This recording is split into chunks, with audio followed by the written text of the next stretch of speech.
Recording in progress. That's uncomfortable. Right. Very reassuring, yes.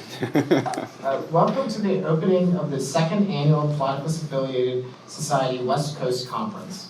Platypus has chapters across the West Coast, including here at University of California, Irvine. Currently, there are active chapters at UC San Diego, UCLA, UC Santa Cruz, Berkeley, Stanford, Oregon State University, and Portland State University. The Platypus Affiliated Society, established in December 2006, organizes reading groups, public fora, research and journalism focused on the problems and the tasks inherited from the old 1920s to 30s, new 1960s to 70s, and post-political 1980s to 90s, left for the possibilities of emancipatory politics today.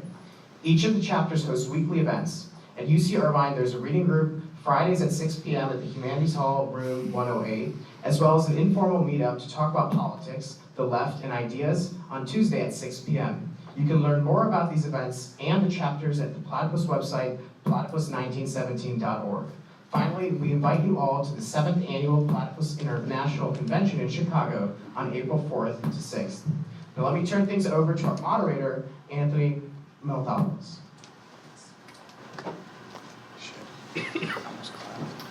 All right, let me start by introducing our panelists today.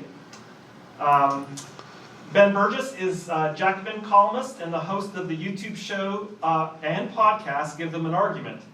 He's the author of several books, including Christopher Hitchens' What He Got Right, How He Went Wrong, and Why He Still Matters. Clint Montgomery is a longtime member of the Platypus Affiliated Society. Jason Myles is a musician, writer, and the host of This Is Revolution podcast. And Clare O'Connor is an LA-based educator and adjunct professor at USC Annenberg School of Communication. She studies and writes about the politics of cultural and religious power. The guidelines that for the panelists is that we have a maximum of 15 minutes for their initial remarks. I'll let them know when they have time to wrap up when the timer goes off, but hope that they'll be able to expand on their thoughts during the Q&A period. After that, there'll be an opportunity to respond to one another for 3 minutes. We've asked them to use this time to help clarify differences and similarities among their remarks. We hope this will set a stage for a lively and respectful and focused Q&A with you. I'm going to wind things down at about 2:05 and allow the panelists to make some concluding remarks. We'll hope that you'll be joining us for the second panel, which will be in this room at 4 p.m., What is Political Party for the Left?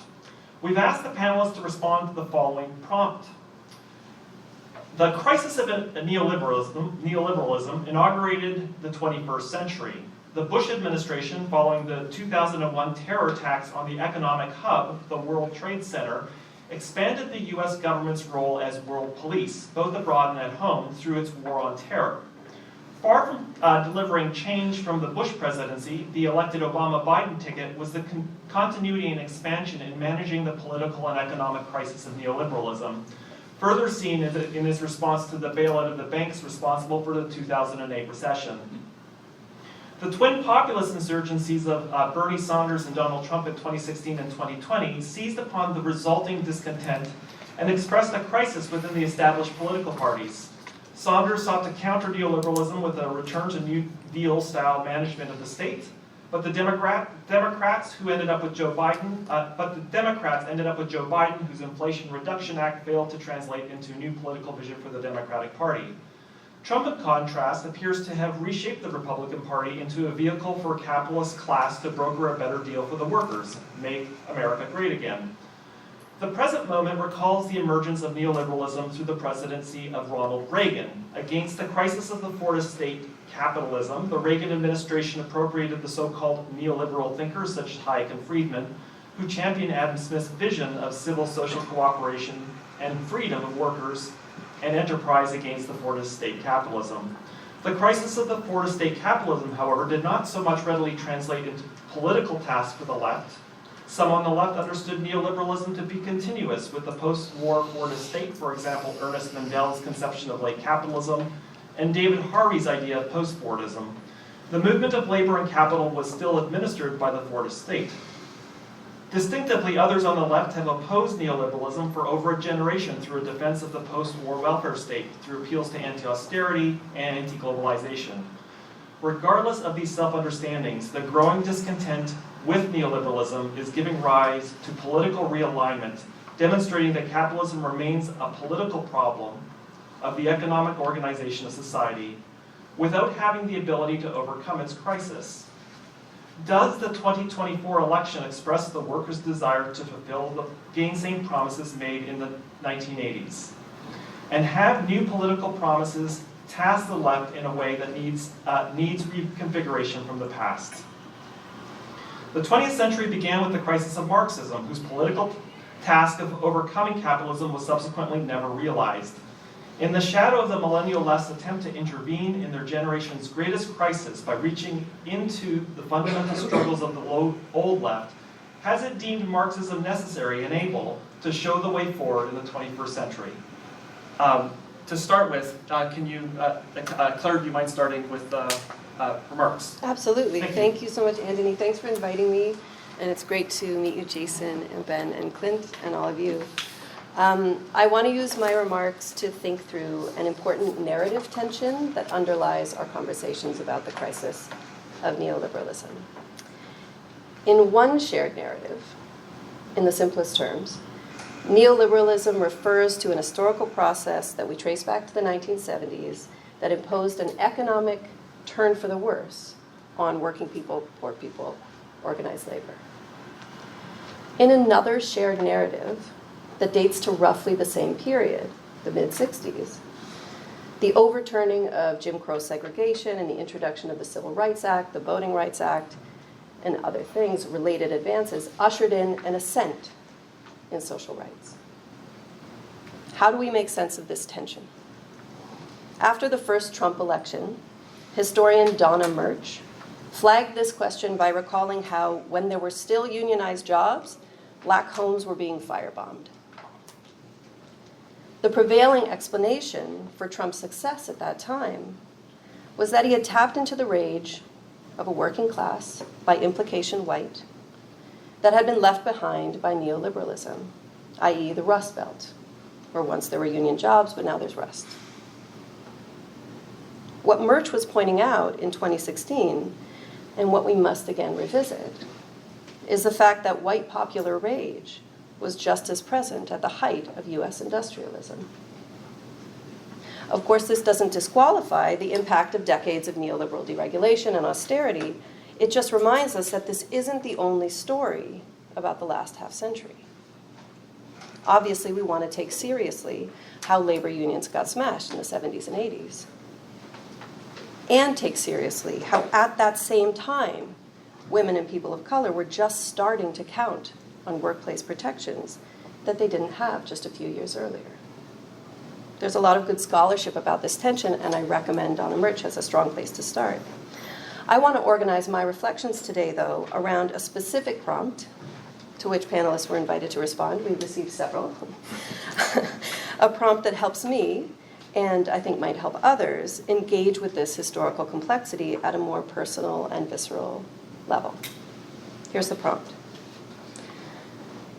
Why haven't the experiences of the World Trade Organization protests, anti-war movement, or Occupy Wall Street matured our education to confront and overcome the coming crises of capitalism? Now, I wasn't exactly of the anti-globalization or alter-globalization moment. I was really enamored learning about the 1999 Battle of Seattle, protests against the WTO as I fumbled my way through 10th grade. And through my parents, had by then gotten a basic sense of how neoliberal reforms were hurting unions and public education. When I did get involved in activism as an undergrad, I was aware that those anti-globalization energies had shifted toward and really influenced the anti-war efforts in those initial years of the War on Terror, and then on through the 2008 financial crisis, various anti-summit mobilizations, and so on. All to say, if this prompt from today's organizers presupposes a lineage that runs roughly from Seattle in '99 through the Occupy movement, I was in that story. my life, like some of your lives, has coincided with the kind of protracted contestation of neoliberalism, its triumph, and now what we're calling its crisis. And under those conditions, it makes sense that my political education was organized around opposition to neoliberalism. But no lineage is independent from what came before it.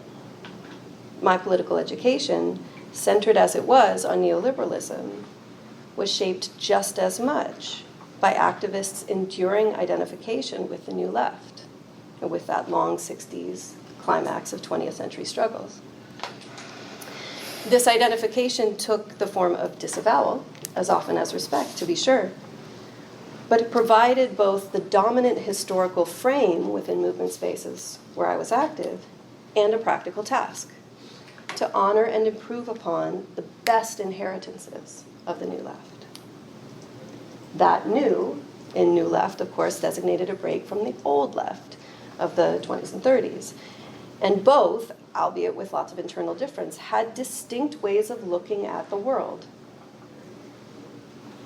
I don't assume that my experience of this anti-neoliberalism narrative necessarily generalizes. I doubt I'm alone. But I'm not trying to unify people around a particular telling. Instead, I'm encouraging communication about and across the variability of our historical consciousnesses in a context where there's a major push to foreclose historical consciousness as such.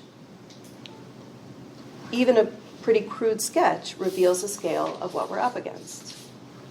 Consider, for example, that civic curriculum in this country, steeped as ever in historical distortions, is now being targeted for revision by executive order to, quote, instill a patriotic admiration for our incredible nation and the values for which we stand. Consider that more than 40 states have meanwhile filed lawsuits against Meta for undermining young people's health and development, citing, among other effects, that young people aren't sleeping out of fear of missing ephemeral online content. Consider that those who survive adolescence and gain access to university might receive a more robust historical education, but are also already braced for an entrepreneurial economy. And I do mean survive, with suicide now the second leading cause of death for people ages 10 to 14, and third leading cause for ages 15 to 24, according to the CDC. And suicide deaths of people ages 10 to 24 having increased 67% between 2007 and 2021. These are just a few expressions of the period of crisis we're here to discuss. And how we historicize this crisis has implications for our ability to meaningfully respond to it. In other words, if we oppose neoliberalism, we have a couple unavoidable questions. First, are we giving ourselves and younger generations an adequate sense of the liberalism, which we see reconfiguring itself after the 1970s as neoliberalism?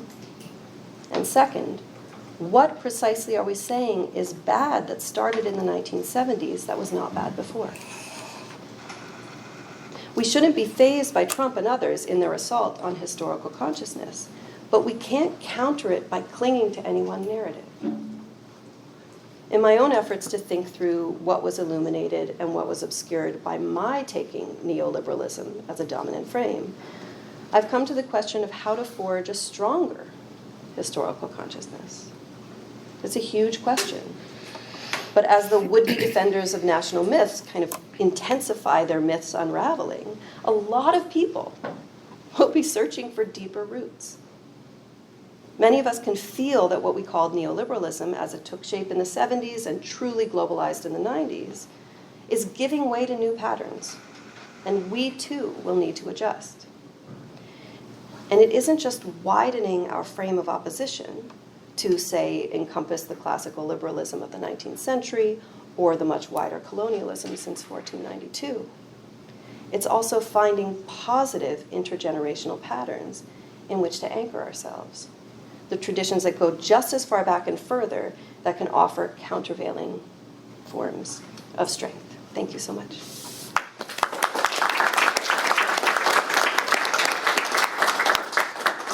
Maybe we'll leave, thank you so much, Claire. Maybe we'll leave Jason and Clint to the end, as we brought you on very suddenly. Ben, do you mind going next? Sure. Thank you. I think that one thing that I liked about what Claire said is when she said that if you want to think about neoliberalism, you should think about liberalism.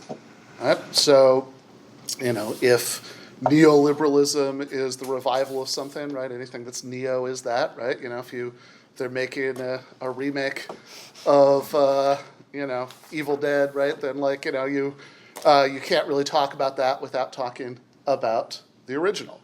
So I have been going through teaching the third version I have of a class on Marx's Capital, and a lot of that book is concerned with the thing that's being revived by neoliberalism, which is liberalism 1.0 in the relevant sense, which is not, social liberalism or, technocratic liberalism, any of the sort of senses of liberalism that people often have in mind when they use that word, but it's, economic liberalism, as in laissez-faire, right? That's roughly what people are talking about in a specific sense, which we can get into. So, much of Capital is Marx talking about working conditions, about workers being forced to work, 12, 14, 15, 16 hours a day in conditions of sort of petty workplace tyranny, rampant injury. There's a whole digression in Chapter 10 about people, spending their paltry wages on bread that was mixed with sawdust. So it could be sold more cheaply, right? That's what we're talking about, right? When we're talking about economic liberalism. Conversely, a lot of people who think they're Marxists have this sort of reflexive dislike of reformism, but Marx sees the Factory Acts that curb some of that stuff as this enormous victory in the class struggle. At the end of Chapter 10, right, he calls the Factory Act limiting the workday to 10 hours a day. So this was a great victory at the time that you only have to work 10 hours a day, 6 days a week, 60-hour work week, as calls that the Magna Carta of the working class. And to a great extent, that book is, the heroes of that book are often these factory inspectors who were enforcing the Factory Acts, right? They're pretty much the only people who are quoted in Capital who are quoted in a positive way are like Aristotle, Engels, earlier Marx when he's quoting himself, and a bunch of factory inspectors. Right? And so I think roughly, if you think about the rise of the workers' movement and the regulatory state, which, in all of its sort of twists and turns, which in other countries that had much stronger workers' movements than the U.S. ever did, took the form of governments by socialist parties or popular fronts that might even include communist parties. But in the U.S., the sort of very pale version of that we had was roughly the New Deal and the Great Society. And very roughly what people mean by neoliberalism, in the original sense, is the counteroffensive against all of that, right? That really starts with the recently deceased Jimmy Carter at the end of the 70s, who's sort of seen as such a benevolent figure after he left office that that even people whose politics would lead them to hate all this stuff tend to forget his role in getting the ball rolling. Before going into overdrive in the Reagan years, and the Reagan-Bush years before the baton is passed to Bill Clinton in the 90s, right? Who is, certainly not a liberal in the sense of being like a New Deal liberal, and not even particularly socially liberal, right? Black people liked him. Yeah, well, there you go. Arsenio. There you go. He went on Arsenio Hall, right? There's MTV liked him. of a pop culture phenomenon, would you say? Yeah, there you go. The Donald Trump of his time, would you say? In some ways, actually. Is anyone here old enough to remember Bill Clinton when he was running for president? Playing the saxophone. Anyone? Yeah, I mean, I am. I mean, look, I was born in 1980. I can remember. Young man. I remember being, like 11, 12 and listening to Arsenio Hall on my radio. Oh, dude, my grandma thought Bill Clinton was the bee's knees. Yeah, people would call him the first black president, which is Toni Morrison. Yes, Toni Morrison called him that, right? But of course, he gave us the Defense of Marriage Act. He had oftentimes, don't ask, don't tell. Oftentimes, since people will, I think, often be far too quick to link the issue of neoliberalism to immigration in a way that suggests that, looser border policies are sort of part of the neoliberal package. That's part of the narrative when people see Trump as turning away from it. The biggest leap forward in harshness of immigration restrictions was in the 1990s. Bill Clinton starts building that wall that you have up there. Yeah, Bill Clinton gave us the, essentially the reason why we have a two-tier justice system for immigrants and everybody else that makes it much harder to legally contest deportations, etc. That was all Bill Clinton. Also, by the way, as far as complicating the way that people see neoliberalism, Ronald Reagan way more of a protectionist about trade than anybody remembers right now.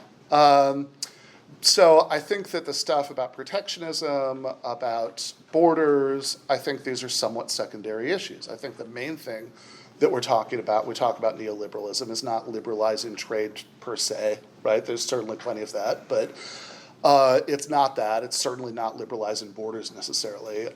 In fact, if you look at the sort of EU becoming fortress Europe, work out for. Yeah, at the same time, right, as they are enforcing all sorts of internally neoliberal economic policies, those two issues really come apart. So it seems to me that what we're really talking about is the long counteroffensive against the gains for the working class that are embodied in the regulatory state, which brings us to Donald Trump. Because sorry, I just I want to make sure I'm not overstepping my time. Just checking how I'm doing. But it does bring us to Donald Trump, because the prompt that the version that we just heard read included this phrase about Donald Trump and MAGA being this way the Republican Party could broker a better deal for workers, and I really don't know what that means. If anything, I think taken seriously, right? Certainly as far as domestic economic policy. What we saw to some extent with Trump round 1 and what we're seeing like crazy with Trump round 2 is this dramatic acceleration of the neoliberal war against the workers' movement and the regulatory state. In his first term, Trump did the things that any Republican president would have done, the things that George W. Bush certainly did, the things that Mitt Romney would have done, right? He filled the National Labor Relations Board with hardcore union busters who took every opportunity to make it harder to organize a union, easier to fire people, etc. Right? In fact, there was a New York Times story in January 2021 about Trump officials taking their last moments in office to seize the opportunity to weaken safety regulations for long-distance truckers, right? That was the kind of thing that was going on. Even the promise of some sort of better deal for workers through protectionism was largely nonsense. The Trump replacement for NAFTA was much more like NAFTA than it was like not NAFTA. There were some provisions that involved token improvements, but they're basically unenforceable.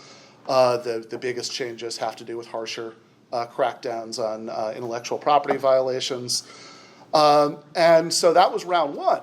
Round 2, the Trump administration is waging a scorched earth war against organized labor. Very strategic this time around. Going way beyond what they did last time, right? So, most attention has been focused on, stuff like USAID because of the intra-ruling class battle about that. And to some extent, the Trump and the richest man in the world, Elon Musk, destroying the Consumer Financial Protection Bureau, which, I don't know how that fits into the dynamic described in an earlier version of the prompt about the state and civil society, which I don't consider particularly useful analytical categories. But the effect of this is to make it easier for credit card companies to rip people off with junk fees and harder to hold them to account. But what's missed in all of this, right, is I think by far the most important, certainly is if you want to sort of raise strategic questions about the prospects for building any kind of actual left in the United States, which we don't really have right now, that is going to be rooted in organized workers, or it's not going to be meaningful, or it's just going to be people giving conference panels at universities and doing study groups, right? Those are your options, right? You can recreate the Green Party with more socialist branding if you'd like, right? It's not going to do anybody any good, but if that's what you'd like to do, you can do that, right? If you want to have any sort of left that has any chance of having any meaningful impact on American politics, it would have to be rooted in organized workers. And this time around, right, what has Trump done just in the few weeks that he's been in office, right? He illegally fired a Gwynne Wilcox, member of the National Labor Relations Board. Law cannot possibly be clearer that he can't do that. Many people who claim to care about the Constitution don't care about this. And the effect of that is to bring the board below quorum, so they're not allowed to make board decisions because they're below quorum because this illegal firing. Meanwhile, richest man in the world, Elon Musk, has, through his company SpaceX, filed a constitutional challenge to the basic enforcement powers of the NLRB, which they're not able to fight in court because they're below quorum, which means that we may very soon be facing a world where we essentially don't have an NLRB, which, if you want to be the least serious possible kind of Marxist intellectual, you can say, oh, well, that's actually good, because see, this regulatory framework held back this wave of worker militancy that we were surely going to have if we didn't have the NLRB. If you want to live in the real world, this means that it's going to be far, far easier to intimidate workers out of trying to band together and organize for any kind of rights or protection at the workplace. That if you get fired for trying to organize a union in a world without the NLRB, maybe you can go through the regular court system in 5 years, 10 years. It's possible that you'll get your job back. Meanwhile, I don't know how you and your family are going to survive that time, and anybody else who's considering stepping out of line in your workplace has seen what will happen and learned their lesson. They're going to keep their head down. So that strikes me as, in every way, in the ways that matter most, as neoliberalism in overdrive. I think that this is often lost because when people make entirely correct statements like, oh, Clinton and Obama represented a neoliberal turn in the Democratic Party, completely correct thing to say. But that gets telephone gamed into just sort of seeing neoliberal as a synonym for Democrat who really sucks, which is unhelpful. Doesn't help us understand what we're up against, certainly doesn't help us understand how to even think about fighting it, never mind fighting it. And with that, I think I'm done.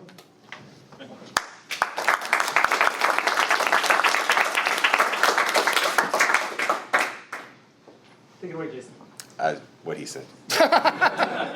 We came together where our time is the same. Is there anything I can take off from yours? When I first read the prompt, my first thought was, why so much focus on Reagan and not enough focus on Jimmy Carter, especially since Carter just passed. And there has been a bit of a revisionist history on his life because I can't think of any other human who led kind of a disastrous presidency, but he does walk into kind of economic and cultural upheaval, right? He's coming on the heels of Nixon, so Americans really don't trust the president for maybe the first time in history. It's like, we don't believe in you. And there's these gas crises. That does happen before me. I feel like I'm the oldest person here. I was born in 1977. So when she said 99 in 10th grade, I was like, damn, I'm old as shit. So Carter actually starts... It's the year my older sister was born, 1977. She's a good woman, that's why. Carter actually starts the deregulation process. Yes, he does. With, mining? He breaks up a mining strike. he deregulates the airline industry, and he deregulates the rail? No, what else did he deregulate? Oh, trucking. He deregulates. Yes, that's trucking. right. Yeah. So when we talk about the crisis of neoliberalism, and then we love to go to Reagan, because Reagan is a Trump-like figure in that he's kind of this pop culture phenomenon as well that's really popular in this way that you're like, why is Paw so popular? With this folksy charm and always holding press conferences at wherever his little home was, somewhere around here in Orange County, in his little fucking country western jacket and shit. Excuse my language. Ben and I are like the bad kids that didn't do their homework because we don't have the... So for me, I kind of start with Carter, because Carter opens the door for Reagan. You cannot have Ronald Reagan without Jimmy Carter, because how does Reagan campaign? How have the last 4 years been for you economically? And they weren't very good, but the 4 years prior weren't very good either. And that wasn't necessarily Jimmy Carter's fault, but who did Jimmy Carter bring in? So a part of our prompt is like, Reagan leaning on these people like Hayek and what we're going to call the neoliberal economists. Carter's leaning on those people. There's this thing called the Volcker shock where interest rates gets raised, right? So... And Carter goes on TV and tells people that it's their virtuous duty as down your patriotic thermostat. Americans to just turn down their thermostat and push through it, and that shows your civic virtue that that you don't mind cutting back. Yeah, you which can is watch it on YouTube. exactly as effective a message as you think it is. Yeah. So I think a lot of this starts with Carter, and then it really gets ramped up with Reagan, and I think Bush Sr. just drops the ball because a lot happens during his time. You also have the riots in South Central, which is kind of this big cultural point. You have ridiculously high crime due to, I guess, these failures of neoliberalism, which is going to be, we're going to start offshoring work. And there was kind of a really important point that I think you started out with when it comes to a newer black working class that really starts getting a lot more rights in the 60s. That is, by the time you're starting to get into these unionized jobs, especially in places like Detroit and Southern California, which was the #2 auto manufacturing center in the country, these places start moving. And the first place they move isn't overseas necessarily. They first start moving into the Sun Belt, into the South, because there's not a lot of unions there. There's not a lot of organized labor there. There's still not organized labor there. So you leave the South because of Jim Crow, and not everybody left the South, right? And you go to California because there's jobs. And not necessarily all of them are union jobs, but they're good jobs nonetheless. My family, I'm from the San Francisco Bay Area. My grandparents, both sides of my family, left different areas of the South, were able to work factory jobs and buy homes. And this is during redlining, right? They were able to buy homes in California and raise families due to the New Deal. Right when it's starting to get even better for people, you're starting to move these jobs to the South. And you start having a lot of these crises. Also around the same time, you end the Bracero Act in California. So you have this kind of natural migration of people, of Latin workers, mostly Mexican, coming over the border to work for a season and then go home. Once you end that, a lot of people stay. They're kind of stuck. But now you have all this undocumented, very cheap labor that's taking the place of a lot of black labor. If you go back and look at what maids in hotels look like, what restaurant workers look like, there's a lot of colored folks. And that stops, especially in Southern California in the 60s. So you're starting to build these tensions, and you get the Watts riots, I forget, was it 65, 66? Which is again, right after the Bracero Act. And you don't really do anything with that. Where does all this, what do we call it again? The surplus army of labor go?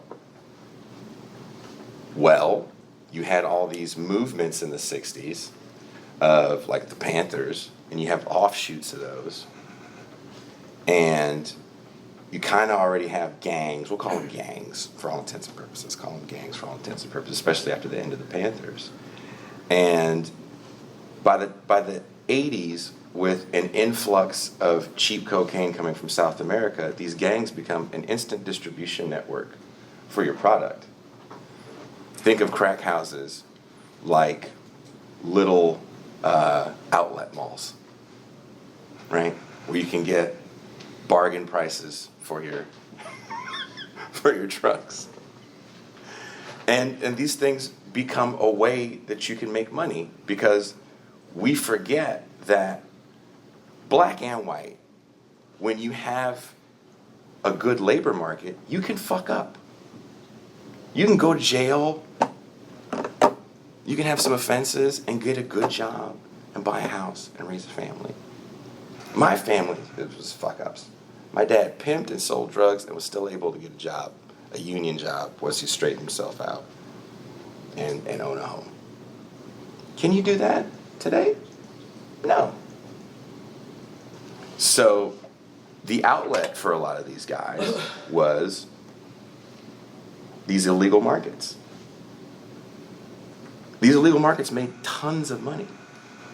Again, that outlet mall, if you will, that dope house, you can't call the cops if somebody robs you. All sorts of jobs happen. We don't look at them as jobs, but these illegal jobs happen because of this industry. Sex trade's going to blow up because of it, right? Also, if you can't call the cops on me, I'm going to fucking rob you. I'm going to rob you all the time. I'm going to rob you with a gun. You're going to get a gun. We're going to start shooting each other because there's fuck tons of money to be made on these corners. So violence really does. The 80s and 90s were really a violent time. That's why Ben and I really hate when people go, well, it's not as bad as the 80s and 90s. The 80s and 90s fucking sucked. You ever been shot at? I got shot at. I wasn't bad. I just got shot at because I lived in a bad place where people shot. You know what I mean? I don't want to return to that. I don't want to look at that as the marker for how bad things can be. But what I'm trying to do is explain some of the conditions that created that and how neoliberalism is involved in creating these conditions. You have 92, where there's this huge riot. South Central gets burnt down to a crisp. We haven't seen anything since. And I mean, one of the things, so you wrote an essay for Sublation about the LA riots, Yeah. And you know, one of the things you pointed out is even by the time that it happened, right, the LAPD was actually much more racially diverse than people remember it being. That's the correction. And you know, but like a lot of what was going on, you know, with the sort of fury that was coming out in the riots does have to do with, you know, deindustrialization. Yeah. And not being able to find work. So, yeah. But I think that starts with Carter.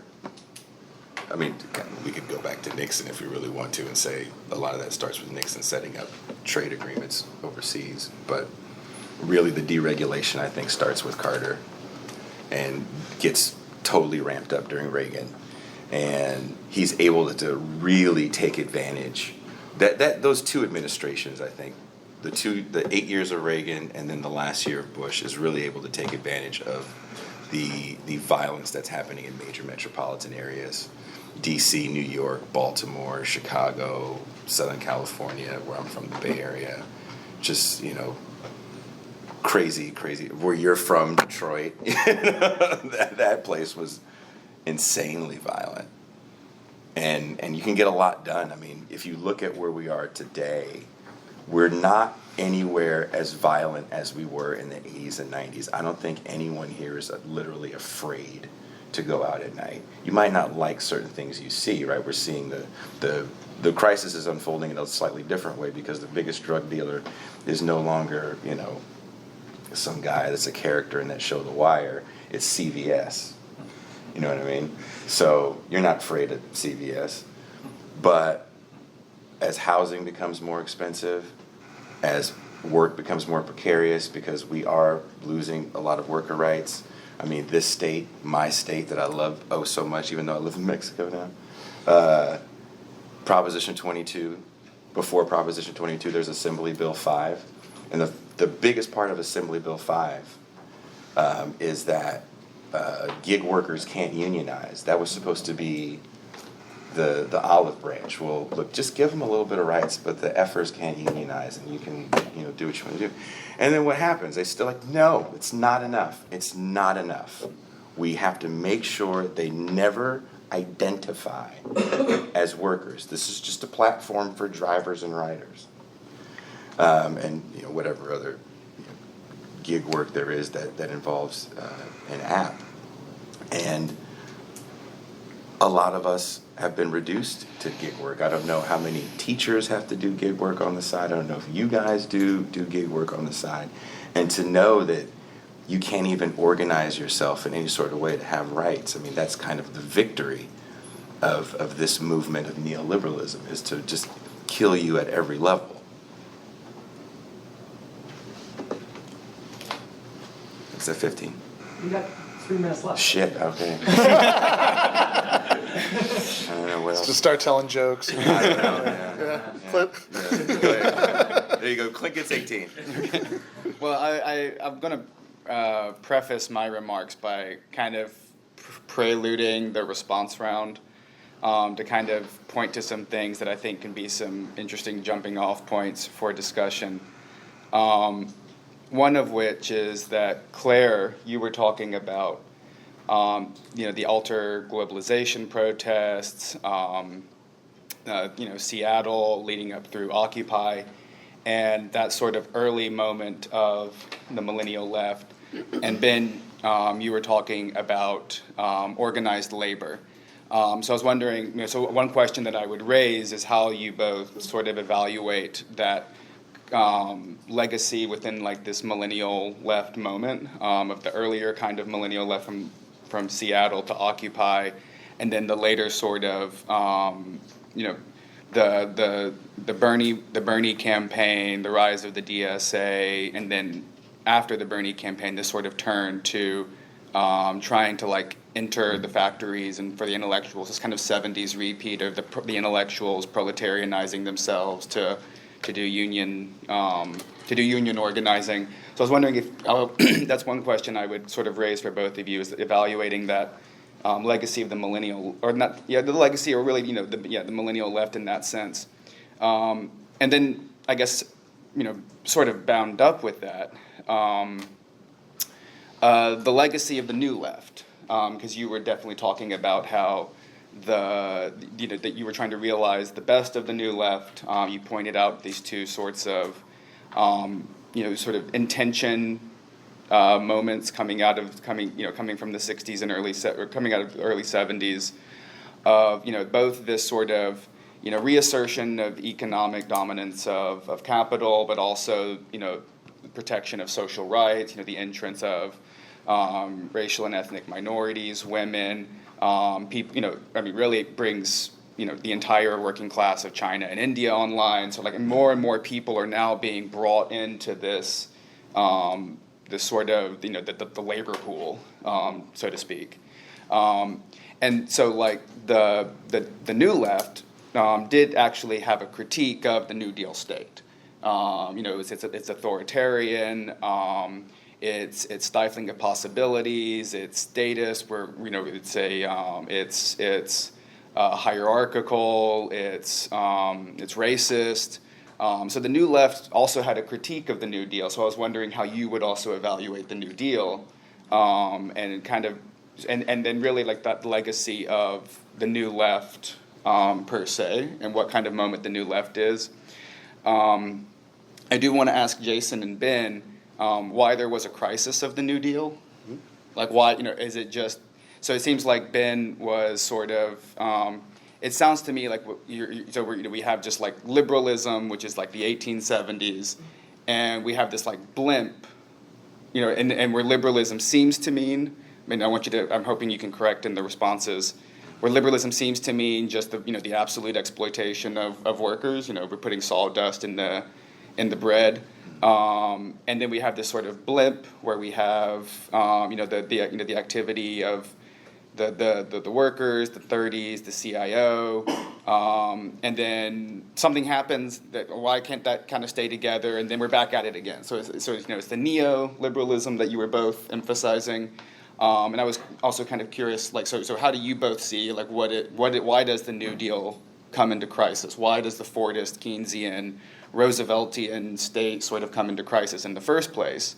Giving us, the 1973 afterward and how that sort of relates to the earlier history of liberalism. If that's just a direct continuity or something different, and obviously I'm happy for you to jump in on that as well. But yeah, I'm going to now give my my prepared remarks, which hopefully will be helping to focus on some of the questions that have been raised so far. The crisis of neoliberalism was bound up with the crisis of neoconservatism and Christian conservatism because all three were constituent parts of the politics of the Reagan Revolution. Reagan had put all three together in his war against the Eisenhower-Nixon New Dealist Republican Party, thus making good politically on the crisis of Fordism. Crucially, just as the Fordist state did not simply overcome the imperialist state, Reagan's neoliberal state did not simply overcome the Fordist state. The imperialist war state, its Rooseveltian brokerage between capital and organized labor, and the Reaganite restructuring of that war welfare deal are all the same state because that state embodies the long counter-revolution in the revolution. Same with Trump. Just as Reagan was post-Fordist, Trump is post-neoliberal. This does not mean an entire epoch disappears and an entirely new epoch pops up. Rather, the accumulation and suppression of contradiction we call capitalism is reshaped and a new sediment forms. As Adolph Reed put it on a Platypus panel in 2015, quote, "There is no such thing as an objective crisis. Crisis is a political category. Crisis exists only to the extent that people make a crisis politically. Since the crash, there have been leftists all over the world claiming that these are the final paroxysms of neoliberalism. It is on the respirator. But who is going to pull the plug?" So here's the clincher. The imperialist, Fordist, neoliberal state is sedimented in post-neoliberalism because it had the opportunity to critique and go beyond itself. This opportunity is called the left. The left is the self-consciousness of freedom in the self-transformation and self-contradiction of society we call history. Every time capitalism needs to reshape its sediment, that need is expressed first by the left. The only question is whether the left will help capitalism birth itself into what it wants to be, socialism. Thus, what we are dealing with, fundamentally, in the crisis of neoliberalism was the crisis of its origin, the new left.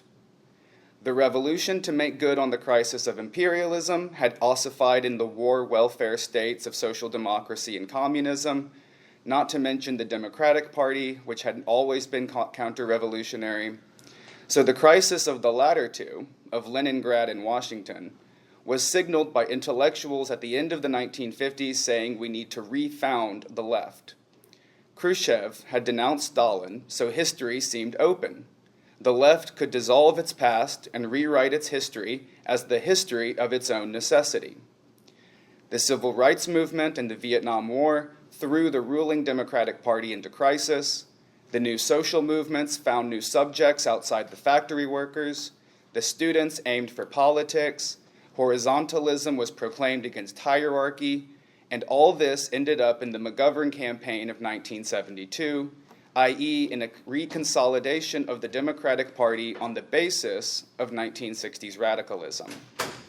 Decentralized subjectivity jived with free market ideas coming out of Chicago and Austria, and a long march through the institutions divided labor on the left between academicism and protest movement activism. New Left veterans formed the Green Party in Germany in 1980, And 2 years later, Michael Harrington brought together progressive trade unionists, civil rights and feminist activists, with grassroots struggles for affordable housing, reproductive freedom, and utility rate reform to form the left wing of the possible in the DSA, against the Democratic Socialists of America, against corporate irresponsibility. Rather than shaping the conditions and consciousness for overcoming the self-contradiction of society, it seemed the legacy of the New Left would be to build neoliberalism. The politics they should have birthed in the 1960s was led instead by Reagan. The full realization of the Reagan coalition in the early 2000s was also its coming apart. The invasions of Afghanistan and Iraq and the 2008 subprime mortgage financial crash and subsequent bailout. This looming crisis of the Reagan coalition was the context for a new generation, the millennials, to reconsider and even refound their relationship to history. They turned to the New Left boomer veterans for advice and sanction as millions marched against the war and the 1960s SDS was founded anew. The New Left was central to the emergence of neoliberalism, and therefore the legacy of the New Left was thrown into question in neoliberalism's crisis. Platypus was founded in 2006 to actively reflect and prosecute this transmission from the New Left to the burgeoning millennial left. Would the millennial left lay the conditions and consciousness for rewriting history, for raising the crisis of neoliberalism to the potential politics of socialism? Or would the millennial left play the part of the new left in helping midwife a new political regime of capital accumulation? Would the millennial left become the critical self-consciousness of history or join its sedimentation? It was this sort of question that Bhaskar Sunkara was asking in 2011 around the founding of the organ of millennial socialism, Jacobin. So this is from an interview. I've just got 3 quotes from it. Quote, "I think we're creative enough to deal with our political problems and recreate a left that doesn't recall the drabness of the past or represent some sort of apolitical, nihilistic revolt. Hell, we're radicals. We're supposed to be the avant-garde, not positioning ourselves as the conservative opponents of a constantly revolutionizing capitalism. I'm glad the new social movements exist, but they can't replicate a revolutionary party. So, I guess I'm an eggman. Whereas a lot of people in the left argue that by supporting struggles from below, we'll reach a point where a party will emerge naturally from a new political environment, I think it might be necessary to talk seriously about a refoundation of the left today. There's no reason why the members of the left, broadly subscribing to the same politics, shouldn't be in the same political formation. And lastly, the left shouldn't cede the language of freedom and emancipation to the right.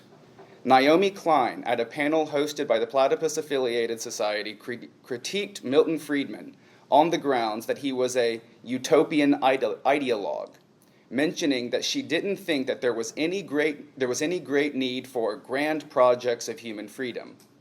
If someone holding these views, however commendable her work, is at the forefront of radical politics today, we have problems. It's a weird brand of radical liberalism. If she doesn't want anything more than a reheated Keynesianism, what separates her from the left wing of the Congressional Progressive Caucus, besides a tactical affinity towards Zapatistas and militant street protests? How far has our political imagination shrunk?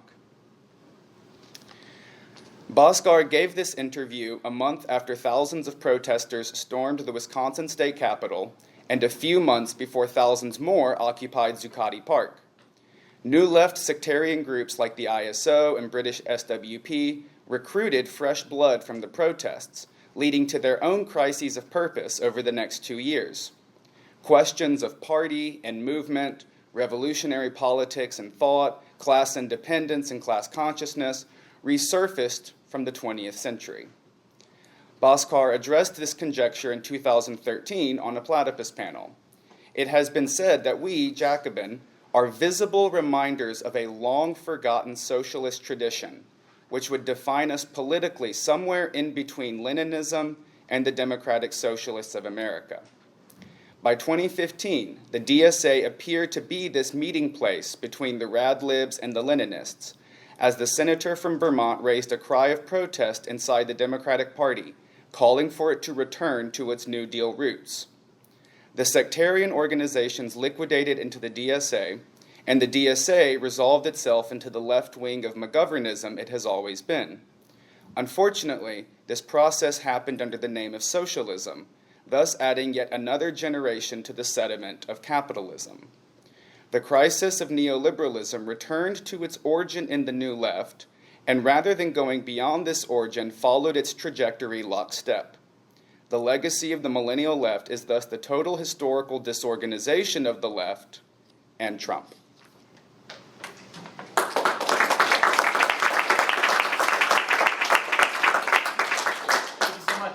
Opportunity now for some quick reflections to get at least the conversation going in the room. So, Clare, can you start us off?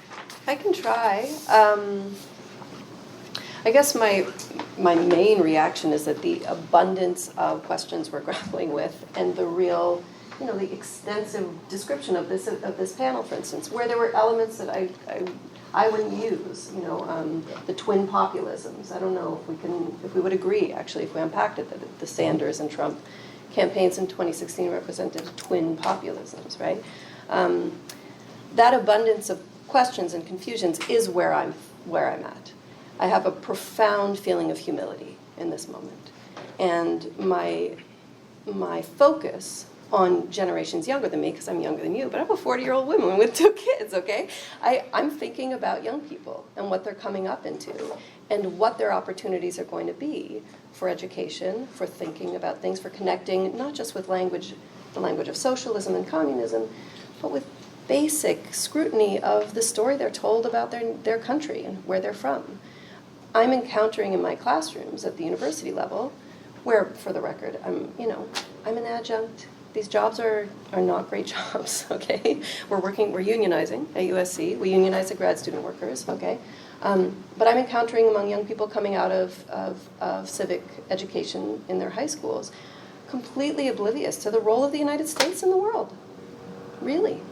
And feeling, one person described it to me this past week as an out-of-body experience because I started drawing a timeline of American wars on the board, right? And this is, I have so much tenderness for that experience. And I think it's got to be a priority for us who identify with the language of the left. And so I've kind of moved past I was doing jock politics. I was really into a particular mode of debating the details of some of these lineages, and have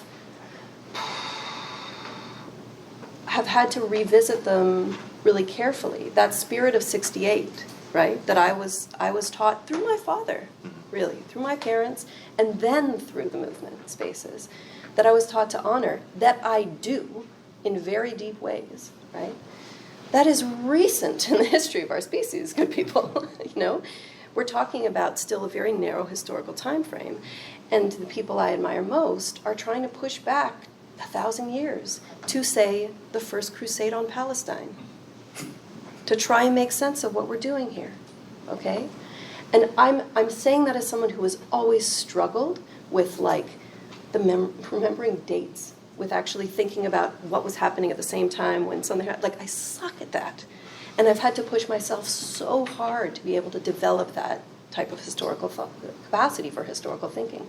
But that, with great humility, is where I'm at. For us, but also for the conversations we're having with students, with colleagues, with comrades, etc. So that's my initial response, and then I have a bunch of different things I could say about the elements you raised. Please. But I don't want to, Well, can I ask a question? Because there's this look back at the quote unquote new left, and I think that we are all. I think you're the baby on this panel. What, are you 32, 33? 32. Yeah. See, you thought I forgot. Didn't you?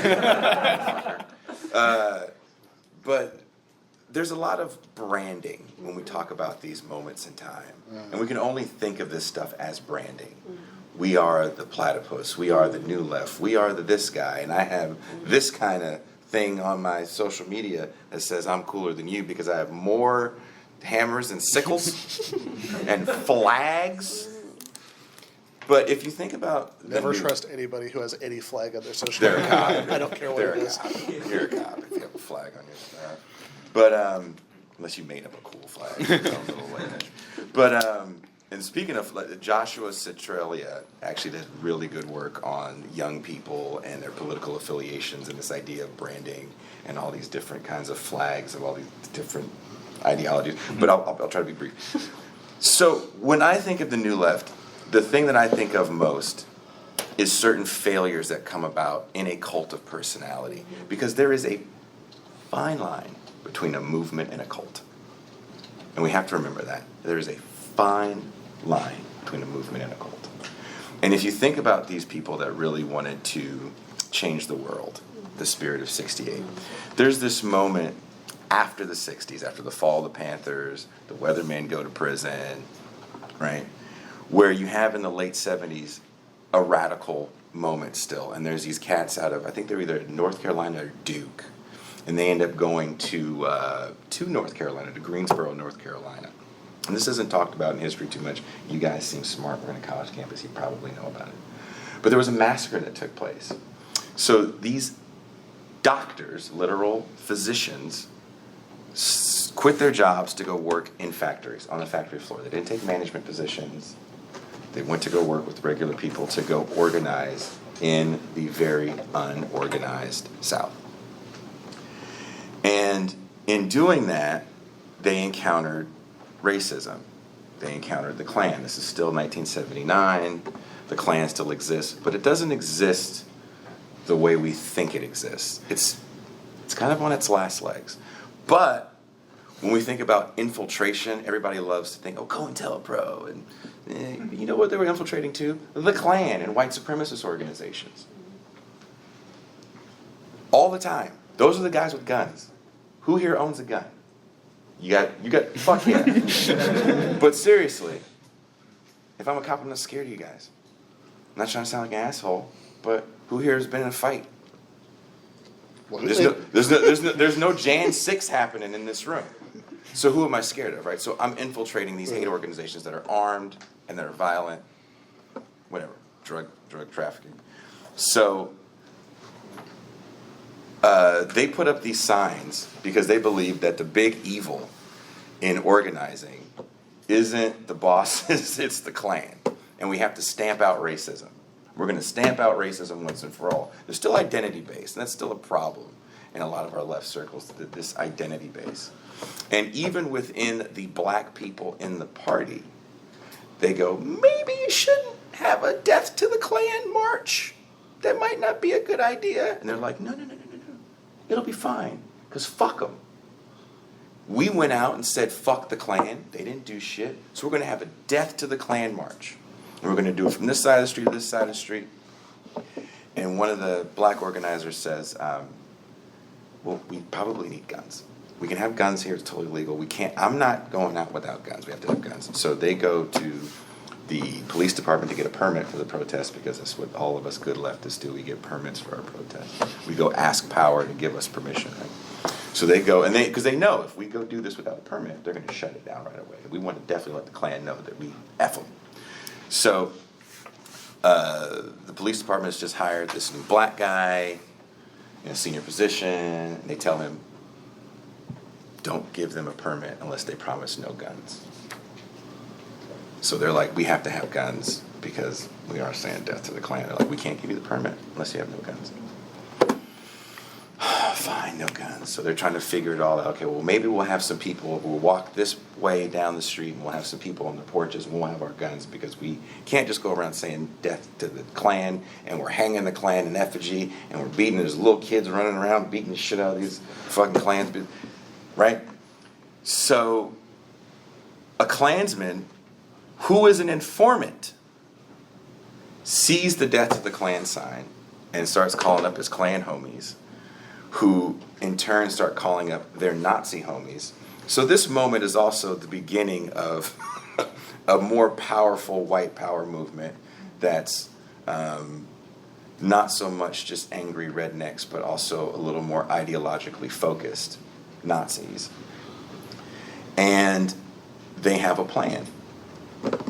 Some of these guys have been in the military. So we're going to wait till they come down this street right here, and we're just going to open up fire and shoot them. And sadly, and I wouldn't say look at it, but the news was reporting it, and there was a news station that actually got the whole thing on camera. So it's actually there for you to see. It's extremely tragic.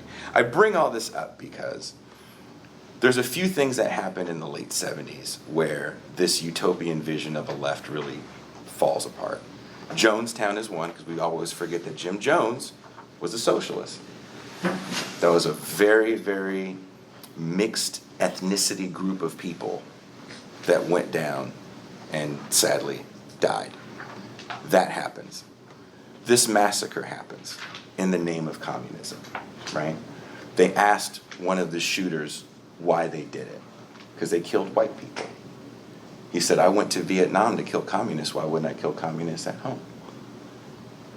Took decades to get these people convicted. On my show, I was able to talk to one of the lawyers. He was also Fred Hampton's lawyer that was involved. And I also talked to a historian that wrote the book on the Greensboro Massacre.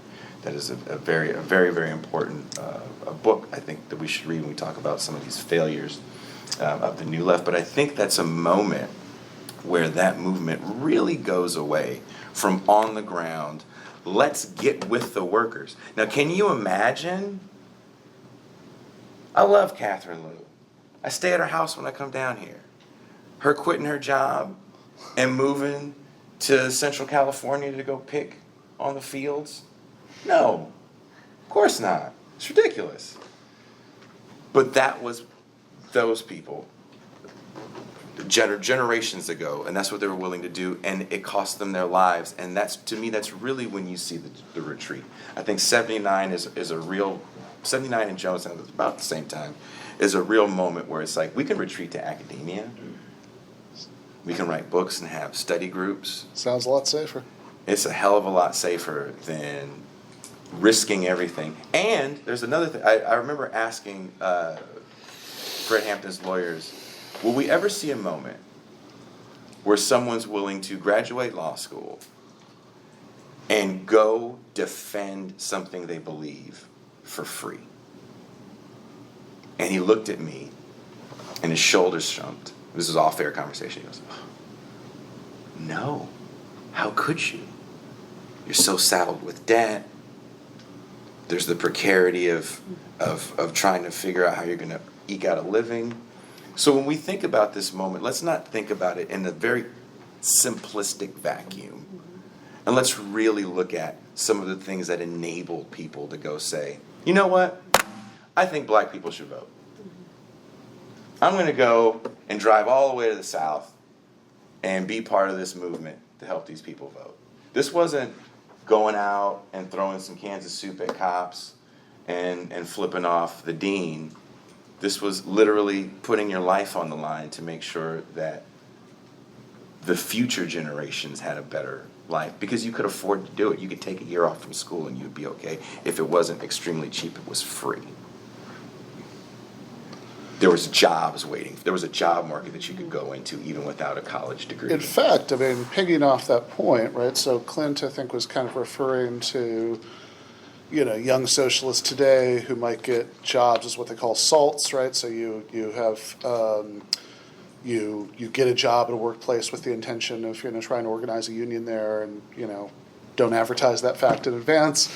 And he was kind of framing that as a retread of some of what Jason's talking about now, right, with the Communist Workers' Party in that example in Alabama, or like the Progressive Labor Party, you know, did a lot of this after the post-SDS implosion, right, that they'd have people go get jobs in factories, but because of the different economic conditions, a lot of that was basically play acting, and it never really went anywhere, right? So the story I've always heard about PLP people who get jobs in factories is that since they had this very cartoonish idea of what the American working class was, and they dressed the part because they thought that was what a normie was, everybody all the normal factory workers just thought they were cops because they had short hair and they didn't smoke weed. It's like clearly these are cops. Whereas I think a lot of this stuff, I think, takes place in very different circumstances, right? I think that there's like this element of ideological motivation, but there's also organic downward mobility, right? It's not that you necessarily had, right, some great job that was waiting for you, if not for your ideological commitment, right? So you might as well do this, which is depressing, but it's in potentially, potentially more promising because because you're less of an interloper among the people that you're working with. I did want to, if it's okay, go back to two things Clare had said, and also Clint had asked a question, right, at the beginning of his remarks. So Clare raised this issue about this phrasing about the twin populisms, right, and which I agree, I do not love that phrasing. I think that this is a very common kind of mainstream media and liberal academic way of talking about this stuff. The word populism has been really evolved in some very strange ways, right? I'd recommend anybody who's interested read Thomas Frank's book, The People Know, A Brief History of Anti-Populism, where he starts off by talking about the actual populists in the 19th century, the people who coined the phrase, and then sort of goes into the way that it's sort of become a term that means everything and nothing.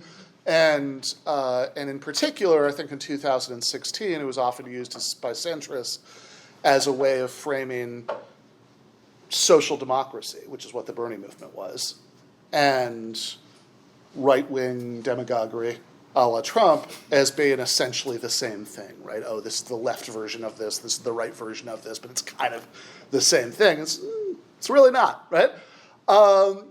Which is not to say that there wasn't anger that is reasonably attributed to deindustrialization. This is the other thing that Clare said at the beginning of her original remarks that I want to go back to, that played a very real role in how Trump won even in 2016, in places like my home state in Michigan, places like Wisconsin, and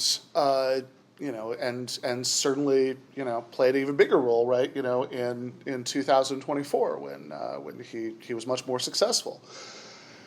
And you kind of mentioned the race dynamics of this, and I think that whenever we talk about this, it's really important, I think, not to sort of fall into the way that like mainstream media tended to frame that at the time, which was, there was a while, there were like 3 months at the end of 2016 before everybody got obsessed with Russia, right, as the singular cause of Hillary Clinton losing that open goal of an election, right? That all of the media discourse was about something called the WWC, right? The white working class, right? This was the issue, the white working class.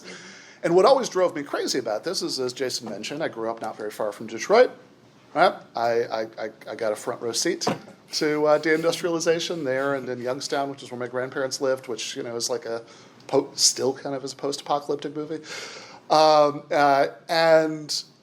And so what always drove me crazy about this is like, wait a second, why do people think that deindustrialization is only a complaint of white people? Like, who do you think lives in Detroit? Right? Who do you think lives in Milwaukee? Malika Jabali wrote an article at the time called The Color of Economic Anxiety, where she made this point, right? And I think in 2016, because, the element of racial demagoguery, was there in Trump, so, you had fewer black voters who expressed their disgust with what they were being served up by the Democratic Party by voting for Trump at that time. They mostly just didn't vote or didn't vote at the top of the ballot, right? But if anything, the big change from then to 2024 is that, it gives me no pleasure to say this, right? But the sort of right-wing authoritarianism represented by Trump has become much more of a rainbow, right? That if you look at the exit polling data, right, about every demographic group that Republicans traditionally struggled with, right? He made gains in all of them, right? Latino men most of all, followed by black men, Latino women, black women, at the end. And, which I think is a good indication that there's something going on here that can't be reduced to racism, to white supremacy, because Latino men are the group that Trump was the most racist to, right? And it's who he made the biggest gains among, right? So something else is going on in explaining these voting patterns. So even if I don't necessarily love the twin populisms framing, right? I think its virtue, at least, is that it does remind us of that element of what's going on here, right? That without exaggerating the point, right? Trump won by much less than Joe Biden did, even in percentage terms, dramatically less than Joe Biden did. Far fewer people voted, right, in 2024. So it was much more, of an issue of who lost fewer votes, right, than the other side, than vice versa. But it does tell you something about the material conditions and how people respond to it. And that, I think, goes to what Clint was raising about, okay, why did social democracy in Europe, the pathetic, shriveled, means-tested versions of it that we ever had in the U.S., right? Why did those fail in the first place? Well, I don't find the sort of new left critique of all of that particularly helpful for understanding any of this. I think that the sort of anarchistiness of a lot of the new left was profoundly unhelpful, and in fact is not unrelated to the cultiness that you just mentioned, because if you don't have openly acknowledged leaders who people can vote for, that does not mean you don't have leaders. But I think that really, look, there are clearly things about the way that the New Deal welfare state was constructed that made it much more vulnerable than other welfare states, elsewhere, that were more universalistic, so more of the population is bought in, et cetera. All of that, I think, is obvious and true. But I think as far as the broader question, right, about why neoliberalism happened, I think there are, local and conjectural things you can talk about as far as, heightened economic, pressures on the capitalist class. It really helps if you've bombed the hell out of the industrial base of your, main competitors. And then, when they come back, right, you're under much more economic pressure, for example, right, is a small, example of where those economic pressures can come from. But of course, look, the capitalism is crisis prone, with apologies to our friends Adolf Fried. And there's always going to be cyclical and periodic economic pressures that are going to heighten the incentive of capitalists to strike back and remove any barriers of the kind Marx was celebrating in 1867 to their ability to squeeze as much profit as possible from the working class. Right. The real question is why that succeeded. And I would suggest that part of where we go wrong with these discussions is when we, even some of what Clint was quoting in his remarks, he quoted these formulations about, neoliberalism being on the respirator and all that stuff, which suggests that neoliberalism is this sort of disruption of the status quo that, will it be able to survive? So, that it will then collapse into some sort of default. Other than that, I would suggest that economic liberalism, in other words, capitalists being able to do whatever they want, is the default, right? The question is not, why did we return to the default, right? The thing that requires explanation is how we ever won concessions in the first place, right? It's the least surprising thing in the world that the people who have all the power in a system, right? The people who have all the economic power in the system will be able to translate that into political power and get stuff that's inconvenient to them taken away. That does not require explanation. That sentence I just said is a sufficient explanation unto itself. What requires explanation is how working class resistance ever happens in the first place, how you ever get to the point where you have, socialist and communist parties that have the sort of mass power that they can actually enact the sorts of things that happen in European countries, or even the sort of weird, pale reflection of that happens within the democratic fold in the United States, the New Deal and Great Society eras, right? That's what requires explanation. And I would just really recommend Yeah, okay. I would just really recommend to anybody who wants to seriously think about that, right?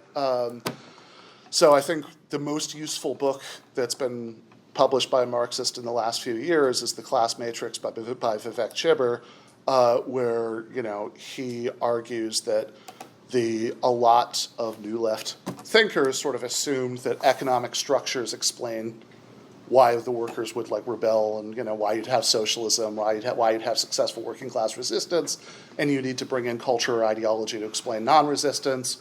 And I will just say, since I'm wrapping up, that I think he makes a very compelling case that it's the other way around. Building solidaristic culture is incredibly difficult, and it's what's necessary. Working class non-resistance is a natural outcome of the economic incentives that people have to keep their heads down and try for individual solutions for themselves and their families. Thanks, Ben. I'll just say very briefly, because I'd also like to give you the opportunity to respond on the New Left point, so when we're looking at, so rather than saying, okay, we have economic liberalism, which is the default mode of the capitalist class, and then you have this irregularity called worker struggle, and, you know, the Fordist Keynesian welfare state. The way that I see it, or the way that the historical Marxist left sort of saw it, was rather that capitalism, the thing we call capitalism, is just the self-contradiction of the free labor revolution. And that it's not a question of like, oh, are you some ultimate revolutionist or are you a piecemeal reformist, but rather that the activity of the working class is either going to serve the reconstitution of capital, that is, of their own alienated labor and the accumulation of dead labor, etc. Or is this going to be something that is pointing beyond itself? So with the Reform Acts, I think that the interesting point for Marx there, because he is certainly pointing out how liberalism is itself responding to the demands of the working class, right? For the reduction of the Labor Day, the factory inspectors. But what he's pointing to there is that this, demand for the reduction of the Labor Day and things like this are actually raising the self-contradiction of society to a higher political level. That it's actually that this is a form of the working class taking the management, so to speak, increasingly taking the reins of society, but not in the sense that, that the only value that is only going to mean something if this ultimately has a political end, so the reformism, so to speak, is what is deepening the necessity of revolution rather than it being like opposed to the revolution. And of course, the big absent thing there is what Marx is taking from the British working class is their experience of the party, of Chartism, which then becomes the basis of social democracy as an international federation or an international alliance and true international organization of socialist parties. And so that question of the socialist party, right, where the means and ends of working class struggle are related, is that the failure of that might be seen in something, or the avoidance of that would be seen in something like Fabianism, would be seen in, Roosevelt brokering a deal between, Teddy Roosevelt, brokering a deal between capital and labor, let's prevent this strike, and you guys pay them a bit more, right? So there's the difference between social democracy in the sense of a socialist international party versus trying to broker things with the capitalist class via the Democratic Party. Yeah. Thanks. Claire, do you want to quickly have a... There's so much to say. I'm very happy to talk. We can just talk all day, I'm sure. And I guess I'll try to take a brief. I would really love to hear questions or any thoughts from this group. One of the things I'm really careful about in my classes is to warn against the habit of like pretending like history began in 1945, which is something that a lot of people do, right? Okay, but I'm going to do it for a minute, okay? Because I want us to be seriously internationalist in our politics. And so I want to go back to that moment and think about what scholars call the racial break. So we've talked about civil rights struggles in this context, Black Power movement. That was one of what were the three defining things about this moment of the racial break, of real rupture against white supremacy. They included the defeat of Nazism and fascism in Europe, and the pushing back of colonial powers all over Asia and Africa. Okay? And so one way to try and grapple with this thing we're calling neoliberalism and that we date in these complicated ways is an attempt to recapture that global dominance, or to ensure that those relationships are secure. And it, is incredibly successful in the 90s to the point that one of the reasons I'm humble right now is because I actually was like maturing at the end of history, right? That was the moment that a white person, like a middle class kid of a professor person, was like, the world is my oyster. The U.S., but I didn't know what that meant or how it had happened. One of the things that's promising about this moment, because I know it's very easy to slip into pessimism, and especially in a context where I'm saying, like, I don't really feel comfortable being like, here's my answer, here's our solution, here's our strategy, here's what you do, is that I do see in the intensification of, really just bare repression, certainly last spring on campuses all over the country in response to the Gaza mobilizations and encampments, is how that dialectically actually frees up people's minds to think more clearly about power. I'm seeing this really profoundly. One of the things that helped me, or it's really hard to talk about these things, my real politicization happened in opposition, before it happened, to the 2003 invasion of Iraq. Right? That anti-war movement was, in Chomsky's word, like the biggest anti-war movement in the history of the world, right? Before an invasion actually took place. Mm-hmm. And the failure of that movement to prevent the invasion was a political education par excellence for an entire generation. It transformed me. It transformed my understanding specifically of civic space, which was a concept that came up earlier. And we are in a moment where we do have to just be honest that that civic space thing is in many respects an illusion. And many people are coming up against that reality for the first time.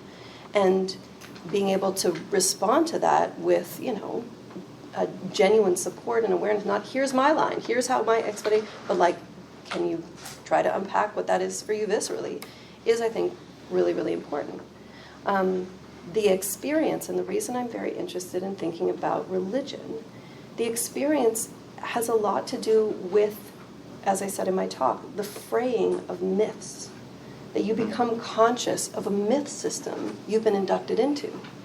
And so, in that way, gain access to the register of mythcraft and myth-making as such. And, I just have a million things to say, but like, in this space, it's very important to keep in mind, just for perspective, this is no gotcha. Like, Captain America is this big new movie, right? Like, everybody's going to see this movie. I saw a movie coming out in the spring that's called G20, and it's like Viola Davis plays the President of the United States in Cape Town, South Africa during a G20 mobilization that's taken over by terrorists. But she's black. And she's black. And a woman. And she's a woman. There you go, intersectionality. These are the blockbuster films in this space, in this context in which we're organizing, right? So there was I'm trying very hard in my own thinking to try to connect with and listen to the currents that identify, say, with the Bandung Conference. There's a Bandung of the North. This is an important element of moment in anti-colonial history, and think about what it actually means for me to respond to the genuine experience of just like, what do we do with all these white people in the United States who don't have any sense of this education. They don't have any education about their place in the world. Without it being a guilting exercise, actually being an exercise in saying, listen, nobody's told you anything about your world. You're going now to be learning it. And there isn't an economy that's going to absorb you on the basis of you being able to pretend you knew all the time. You knew all along. That's been the model. Oh, you get in on it. Oh, okay, well, I knew all along. And now, I can kind of work my way into various jobs. Those jobs don't exist in the same way. And so these are openings for, I think, really, really important conversations that we can be having. And I'll just shut up because I have a million things I could say to some of the other specific prompts, but I find myself in this position of really just wanting to push open this area of discussion, not because I have a sense of exactly where it goes, but precisely because I don't, And that, I've done a lot of faking it in these spaces too. I'm just going to be who I actually am. Because one of the things that's clear as this crisis, we're calling a crisis of neoliberalism, as this unfolds, is like all of the most, glossy practices that have emerged out of it, they look tacky. They feel fake, really fake. And so, I think that combination of factors, the actual confrontation with the illusion of there being a civic space, the thing you were describing about like the paradox of recognition coming up against that really concretely, like, why do we have to ask for permission to do the thing to fight the people that we're trying, like that? Everybody can think about these things. They're complicated, but they're lived, right? So that effort to make it, possible to talk about the confusion that results from actually contending with the myths you've been inducted into is just kind of where I'm at. Thanks, Claire. Okay, questions from the audience. You have the first question. Okay. Should I stand up? It's up to you. No, you can do whatever you want. Damn, put him on the spot. It's like an AA meeting. Also, can I get everybody's name on the panel really quick one more time? Claire. Claire? Clint. Ben. Jay. Jay. Okay, so sorry for doing extreme violence to all of your guys' positions by boiling it down to a couple sentences, but what I understood was the crisis of neoliberalism is the crisis of the new left. That I see, that's like the point that Clint was making, that there's no such thing as an objective crisis. And then so based on what I was hearing, it seems like the crisis of the new left is described as a point at which the new left became unrecognizable to itself. Jay, you talked about a moment where there was like a massacre where leftists were Killed. pointing guns on each other, something like that. Sorry. They got shot by the Klan. Oh, okay. Oh, never mind. It's totally misunderstood. But then also, Clint, you pointed out the new left kind of becoming neoliberalism, or neoliberals. And so I guess my question is the idea that the new left should have remained true to itself, or is there like a deeper problem at stake? And I guess, Clint, you kind of approached that with talking about the party, but yeah, just curious if anybody else had any thoughts. About the new left? Yeah. I mean, I have my opinions on the new left. I'm not the hugest fan of kind of what comes out of it because, again, we have to remember there is a massive retreat to academia from that movement, right? We go from having people that actually come from shop floors that just stay in academia and write books and have study groups, like Ben said. I don't know if I agree 100%. Spencer and I had that conversation a few years ago about the new left kind of gives you neoliberalism, and I understand that to a certain point, right? Because I think there's contradictions within that movement, because there's a lot of things going on. Again, we have to look at it historically of what was happening. There's a lot of freedoms going on for a lot of different kinds of people, right? Black people are starting to get a certain amount of freedom. Women definitely have a lot of freedom. Here's something to think about for a second. We all think we understand hippies, right? We all think they're peace and love people, and they're wonderful people. And if let's just look at hippies through the lens of hippies and Gen X. Woodstock 69, Woodstock 99. One's supposed to be a disaster, and one was this great exploration of what people can do together if they're just thinking about peace and love. This one had 4 rapes. This one actually had rapes too. This one had sexual assaults that definitely weren't reported because it's 1969. But there was 2 reported. There was deaths at this one. This one was a massive, 69 was a massive financial disaster for the people that did it. The only reason they made money off 69 is because they sold the rights for a movie. And that movie became a cultural touchstone for people that were next to certain things. They got to be next to American Indian rights. They got to be next to the Chicano movement. They got to be next to civil rights and the women's movement. But they necessarily didn't have to be a part of that. So we have to remember the New Left kind of also exists in this moment of a lot of different kinds of freedoms. So they're going in a lot of different directions with the way they want to do things. And there's not one ideological focus. So I don't know if I can just swallow whole that, oh, well, these guys are the reason why we have neoliberalism. Well, I mean, that just seems to give them way too much importance. That's another thing. I mean, this is like, like, it's one thing to say the New Left gave birth to various things that could be co-opted by neoliberalism, or that, the New Left gave birth to various things that could support neoliberalism without even having to be co-opted, just organically support it, right? That's all fine, right? But, what do we mean by the New Left here, right? Like, if to the extent that we're talking about stuff like campus protests, stuff like the anti-war movement, stuff like the sort of intellectual expressions of that you have from different thinkers at the time, I just don't think those things have that much to do with I have a hard time believing that big changes in how capitalism is run are really attributed to that.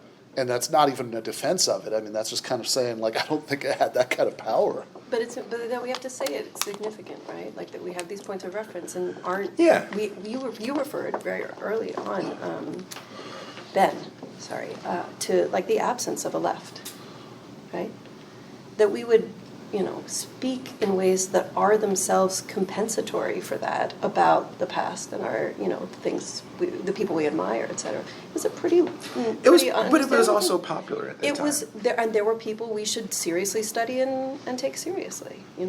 Anthony's. Yeah, can I just throw one thing in? There's a question online that sort of maybe helps focus this question a little bit. Okay. The question is, the New Left played a part in the transformation of capitalism from Fordism to neoliberalism, which is contended, I think, on the panel. It'd be good to sort of the extent to which one feels that's the case. Is the left playing a part in the present transformation of what's going on right now? If so, how? If not, why? And how does that characterize our politics? No, there is no left. It's just leftist, so it really has no power to do much. So I would say no. And just why? Because what is the when we've got the original document, Ben and I were together and we were reading it, and my first thing was like, what's the left? Like, if I asked you guys seriously, I don't know. If someone says, what's the left to you? What would you say? Would you say it's DSA? Would you say it's your affiliation with Platypus? Would you say it's the shows you watch online? It's me as a person. Okay, so it's just your individual one, right? Yeah. Okay. Yeah, I mean, by and large, when people talk about the left, they're talking about some academics, some writers, some media people, right? Like, to a certain extent, some activist organizations, but I think you have to, like, really take some perspective there about, like, the size of the total efforts we're talking about, right? I mean, Adolf Reed was quoted earlier, and I think that he's very much on point on this, right? That at best, we have stuff that could become the left, that in retrospect, people will say, oh yeah, that was the beginning of the left, right? But, like, if you're talking about the left in the sense of, the classical sense of the left, right? My understanding of what, Clint used the phrase earlier, the sort of traditional Marxist left understanding, I don't recognize a lot of what he said from those sources, I will say. And especially, by the way, on the Factory Act stuff, read the end of Capital Chapter 10, tell me which of us is describing that correctly. I'll just leave that, as they sometimes say in academic papers, as an exercise for the reader. But that's But, if by the left, right, I mean, traditionally when people talk about the left, right, they're talking about things like mass socialist and communist parties, right? We don't have that, right, in the U.S. Just maybe the twist on this is, I have a sense with Jason and Ben, the only kind of period of the left being constituted really is the 30s. The new left for the 60s, maybe not. The extent to which it had an influence on the transformation of capitalism, inadvertently perhaps, that it maybe led to neoliberalism. Do you disagree with that? And Claire, how do you feel about the 60s? If the 30s were like the left had an impact in constituting organizations of solidarity, was the 60s just Culturally? Yeah, was it not really a left in your Black, mind? we say on my show all the time, Black Power succeeded culturally where it failed politically. And I think there's definitely aspects of the new left that you can say that. Because 2003, anti-war protest. Biggest protests in history, right? Biggest protests in history. What happens? Iraq gets invaded. Why does no one care? Because people believe, because of the cultural success of this idea of I put a flower in a gun and that's what stopped the Vietnam War. Not the Viet Cong, had anything to do with it. With a draft. Also, no one's mentioned. There's a few things no one's mentioned on this panel that I find interesting. No one's mentioned higher marginal tax rates, which has allowed rich people to get extremely richer and extremely more powerful. And no one's mentioned the fact that there's no draft. I asked Norm Finkelstein about the draft once, and Norm is an interesting fellow. And I won't do my Norm impersonation this time. I'm not gonna. No, I'm not. You want that online? This is it. Well, no, I've done it to his face. It's extensively online. Yeah. I have no problem being anti-Semitic. That, as Jason's good friend, I can testify. I know a Jewish guy. It's fine, but totally fine. Seriously, he said there were things for people to lose, and that's why his generation was so adamant about fighting for them, because there was something to physically lose. I will ask you in the crowd, seriously, answer me seriously, all at once. I don't care. What do you have to lose? What do you lose? You're trying to gain something because you don't have shit. Who here has student debt? Who here has rent they can't afford? Who here still live at their parents' house but don't want to live at their parents' house? It's okay. This is the fucking reality. It's a different fight. It's a very different time. So it's kind of hard to always look back and go, well, this is happening because this. Because, again, if we haven't heard marginal tax rates, who was a billionaire in the age of robber barons? There's no draft. Who gives a shit about a war? How many people do you know that don't know how long we were involved in wars in the Middle East? How many people in this room right now serve in the military? It was a poverty draft. Who grew up with a recruiting station near their home? That means that world doesn't really exist for you. It's a different time, I think. And again, we always have to look at this stuff not just in a magical vacuum. Let's not try to find villains and good or bad. Let's look at it historically, and then let's look at it juxtaposed to where we are today and what we're trying to fight today. Which we were joking the other night, last night, that this is a end of communism, end of the USSR style takeover we're seeing with this Doge regime, if they're able to get the stuff done. Yeah, it's essentially doing self-inflicted post-Soviet shock therapy. That's what he said. Claire, did you want to say anything on this prompt, this last question? Or you? I want to say so many things, but I Hope we're not pissing you off, Claire. not at all. No, I really. We can piss off Clint all day long. I'm the new girl. Gotta be nice. Barbecue's nice. Okay.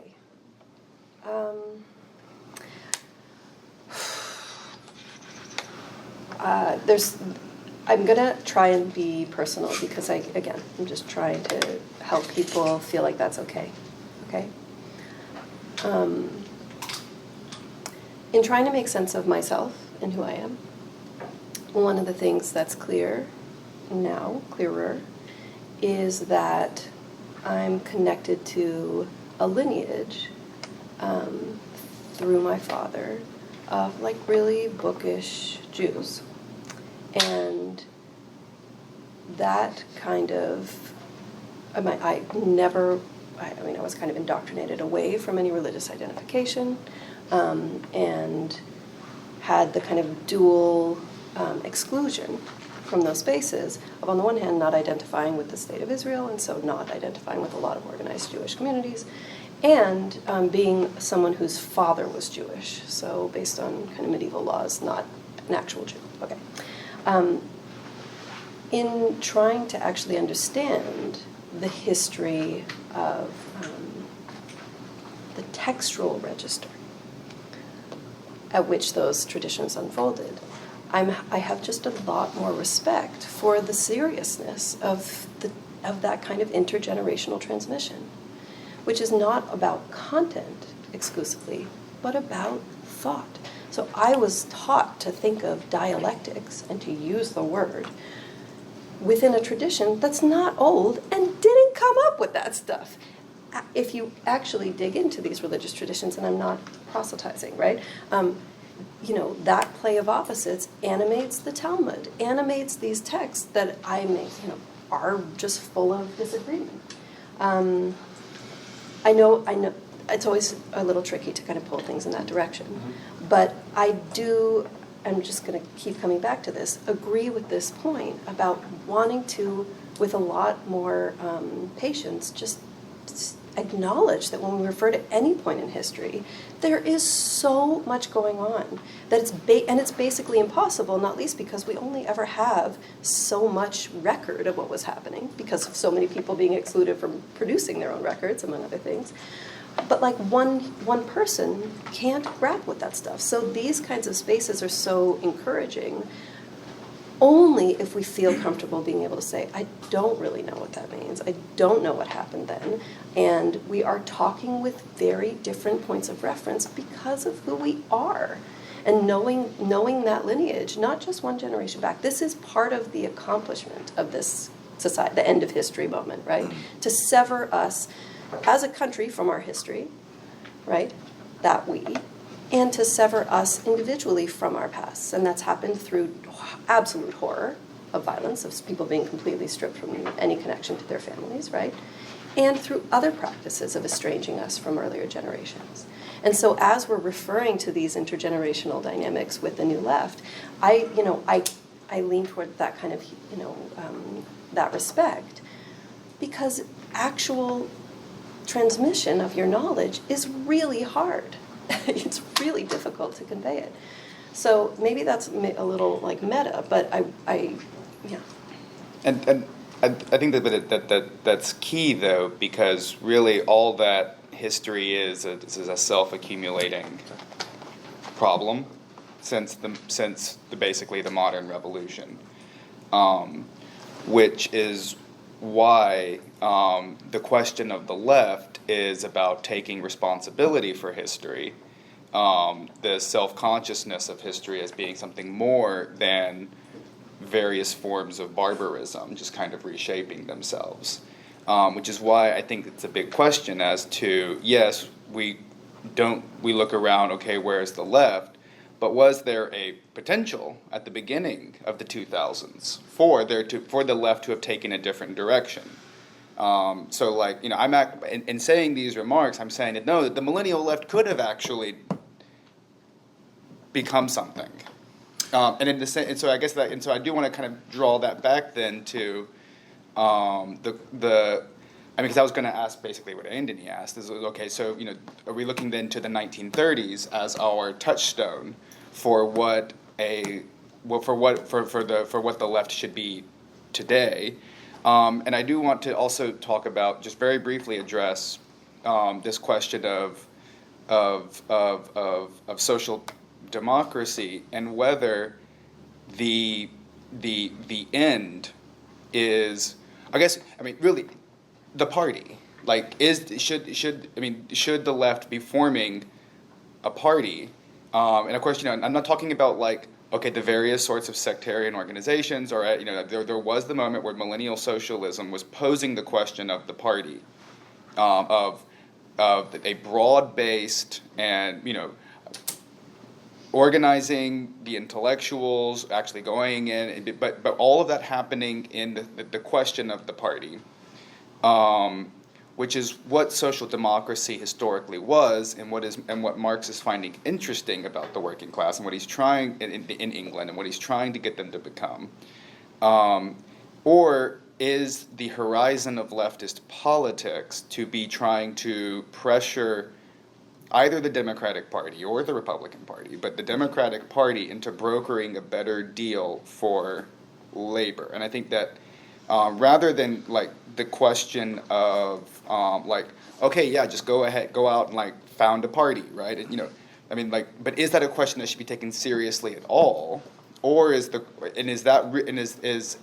do we make of the social democracy from 1889 to 1914, as opposed to the sort of welfare state that comes after it, which is definitely part of the war welfare state?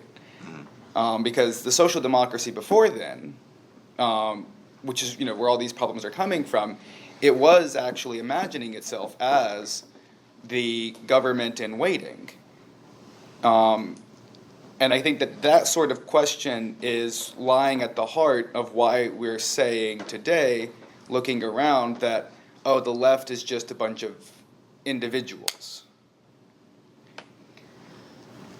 Can I say one thing? Let me add Oh, a okay. question online, then we'll take one more from the room. But this question is tied into this. So the question came from Dane in Berkeley. How do panelists think about the current attempt in the Trump administration to gut the administrative state? Should the left be in favor of administration? So go ahead, Clare, but that might... I wasn't going to respond to precisely that question. No, that's fine. I mean, I guess you asked a really specific thing, like should our historical or principal point of reference be the New Deal, the things, right? Yes. And I would say, why do we speak English? Has to be one of our questions, and it's bound up with some of the things you were referring to later. Do we actually try to lean into the Democratic Party and all this stuff? I don't think you can strategically engage with either of these parties if you don't understand how they work together as what you described. I can't remember, Ben, intra-ruling class, right? That's a really complicated triumph, the way that works. The play off of different strategies, it's hard to understand. It's hard to grapple with historically how it evolved. And I mention England because it's an English Germanic model, right? It's very strange to me sometimes in these spaces. If you go on Netflix, there are like a gazillion shows about like the royal family, right? People are totally fixated on this stuff. We don't talk about the fact that lineage is, since the Restoration, been just like one lineage that's not actually, just some really rich people sitting in actual palaces, okay? It's very strange that that's omitted from our evaluation of our contemporary political reality. So I want you to clarify what you mean by like strategically dealing with both these parties. Like what did that mean for you, like when you were out and about being a leftist, and what is this related to the topic? It's over. This is another thing that's hard, right? Like I don't have a good job, guys. I'm working in academia, but like I'm just I could not survive on my wages. Certainly not with my kids, okay? You're a perfect example of neoliberalism. This is exactly right. And it's when women and people of color get into the academy that all of a sudden the academy isn't doing its job for that two-party system as effectively, right? For the maintenance of that national myth system, right? So now the jobs suck. But I want to just defend that, Talmudic lineage of mine and saying I think that this type of thinking matters because it helps us understand things. It's really hard to to answer your question outside of any specific case or fight, and that would be the most educated response I think I could Yeah, give, right? anti-abortion, I meant. Yeah. What did that mean for you? Well, the Bush era, you mean, what, did I have the expectation that we would be listened to? No, I had the same naivete we were describing. I was like, under the impression that if enough people said, this is a horror show, let's not do horror. What do you guys think? Like, seriously, what do you guys think is going to help change the world if something bad happens? Or have you guys ever been involved in a protest? And I'm not shitting on you if you have. I'm asking a real question I don't know the answer to. Have you guys ever been out there to say no about something, either with the school, with the city? I don't know what you would hate in Irvine. It's just too sunny. It's so pretty. It's too sunny. But seriously, most people think the way you get things done is through protests, right? Boycott. Okay. Were your protests lined up with any labor movements? Or was it just you and your friends and a bunch of other people or a handful of organizations that went out there and said, okay, we're going to shut this street down. We're going to shut this business down. We're going to do this thing for this short amount of time. If capital wants to really show you how much you don't matter, and I won't say his name, a very good friend of mine who has been an organizer for decades, was part of the organization of 2003. I was in his house asking him about that, right? And he goes, they just waited. They just waited. He goes, I think we shut down a dock for a couple days, but they can just wait. And think about that for a second. This is the thing that you think is going to be the end-all be-all because all of the cultural reproduction that we have of this moment is a protest made a difference. But that's why the historical lens really matters about some of these protests that we see, especially when we talk about the civil rights moment. There was a Soviet Union in place when that happened. That was saying, at least we don't do this to our colored folks. We'll let them come over here and get educated for free, as a matter of fact. And we're not going to sick dogs and hoses on them. The co-host of my show, black man, his family went to the Soviet Union. A few of his uncles stayed and have been there ever since that time. So the Soviet Union was a true counter-hegemon to what the U.S. was doing. So there's reasons why those protests worked. There's reasons why they wanted to show the dogs and the hoses, right? Rosa Parks isn't just a seamstress. She wasn't a seamstress. She actually investigated rape cases that were going under investigated. And the picture that you see of her, and you guys probably know this by now, is a staged shot. Propaganda was a big part of what they were doing. So it's not just as simple as some signs and a speech. There were coordinated movements with labor. When you look at the famous I Have a Dream speech, what do those signs say at the bottom? UAW. CIO, right? That was tied in with organized labor. How do you shut down capital in 2025? Like, seriously, how do you shut down logistics networks that are massively complicated and not one company is running everything? Do you even know how those logistics networks work to even try to go in and organize? This is where, to me, it gets important to have certain discussions if we really want to talk about how we would even attempt to gain power. Figure out how power is operating and how we can shut it down. When we go back and think about a time past, we think about, oh, well, they shut down the railroads. And that brought capital to its knees. But, well, go ahead. Yeah, just to bring it back to this question that... Oh, I'm sorry. No, it's good. I'm glad this is all really rich. But I guess there is this question of the present and the kind of like the Trump executive order, the kind of intent on sort of, severely restructuring the administrative state. Well, yeah, so the question from Berkeley, I believe, right, was should we be in favor of administration? And yes. I would say very gently that as stated, that's a meaningless question. The question is never administration or no administration, right? The system's going to be administered one way or the other, right? There's going to be a legal framework about what you can do and what you can't do. Somebody's going to be enforcing it, right? This is why I said earlier, I think this, the phrasing from one version of the prompt about the state and civil society, I found, I just find that framing profoundly unhelpful, right? That they have we're going to have a state. It's going to make rules. right? The content of those rules is going to matter a lot, right? But this sort of libertarian theory, like, Clint had read the quote from my friend Bhaskar earlier about freedom, right? And why, and I completely agree, right? It's a failure of imagination for Naomi Klein to say that, that we don't need grand, utopian projects of expanding human freedom. We certainly do, right? But what we don't need to do is adopt the libertarian theory of what that means, which is, freedom equals less state, less administration, right? Because I think that that's both wrong on the substance, and it's silly and useless in practice, because it's never really a question of less state or more state, right? It's always a question of which state, right? What the state is doing. And there are regulations, right, that administrative rules that expand the freedom of working class people, and there are ones that contract it, right? The details matter a lot. If we don't have an NLRB anymore, so if you're fired for trying to organize a union, you have no way of getting your job back other than maybe hoping that in 5 or 10 years, the courts will give it back to you, at which point, it's pointless.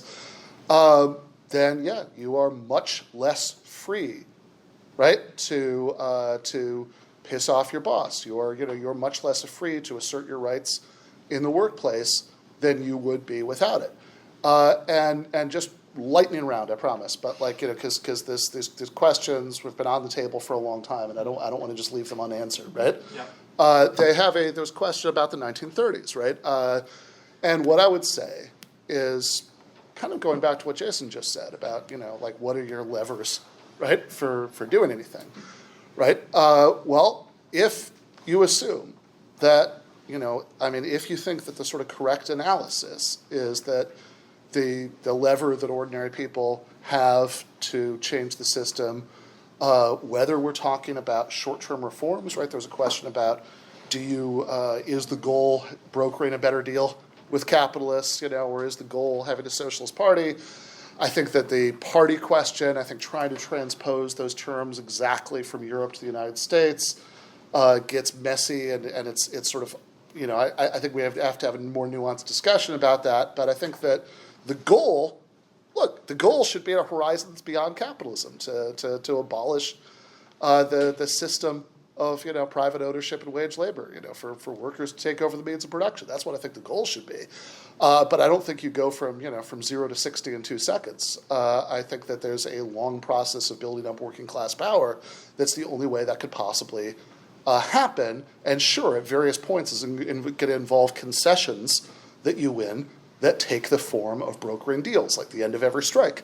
And so to really directly answer the 1930s question, I would say that, what we had in the 1930s in the United States was a left that was tiny by global standards, right? So I don't want to get too excited about that as a model, right?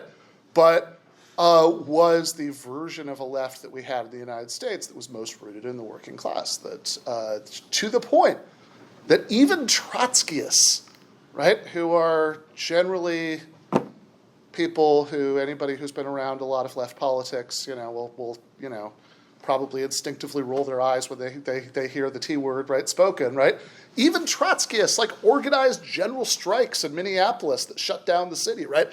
That's how rooted in the working class, right, the left was at that time, right? So I would say that would be the closest that we have achieved to what we would strategically need, and I'm not suggesting anybody try to do historical reenactment society on the details, right? I think that that's worse than useless, but I am suggesting that if you're looking at the big picture question of, okay, what are we trying to do? What are the levers that could actually accomplish this?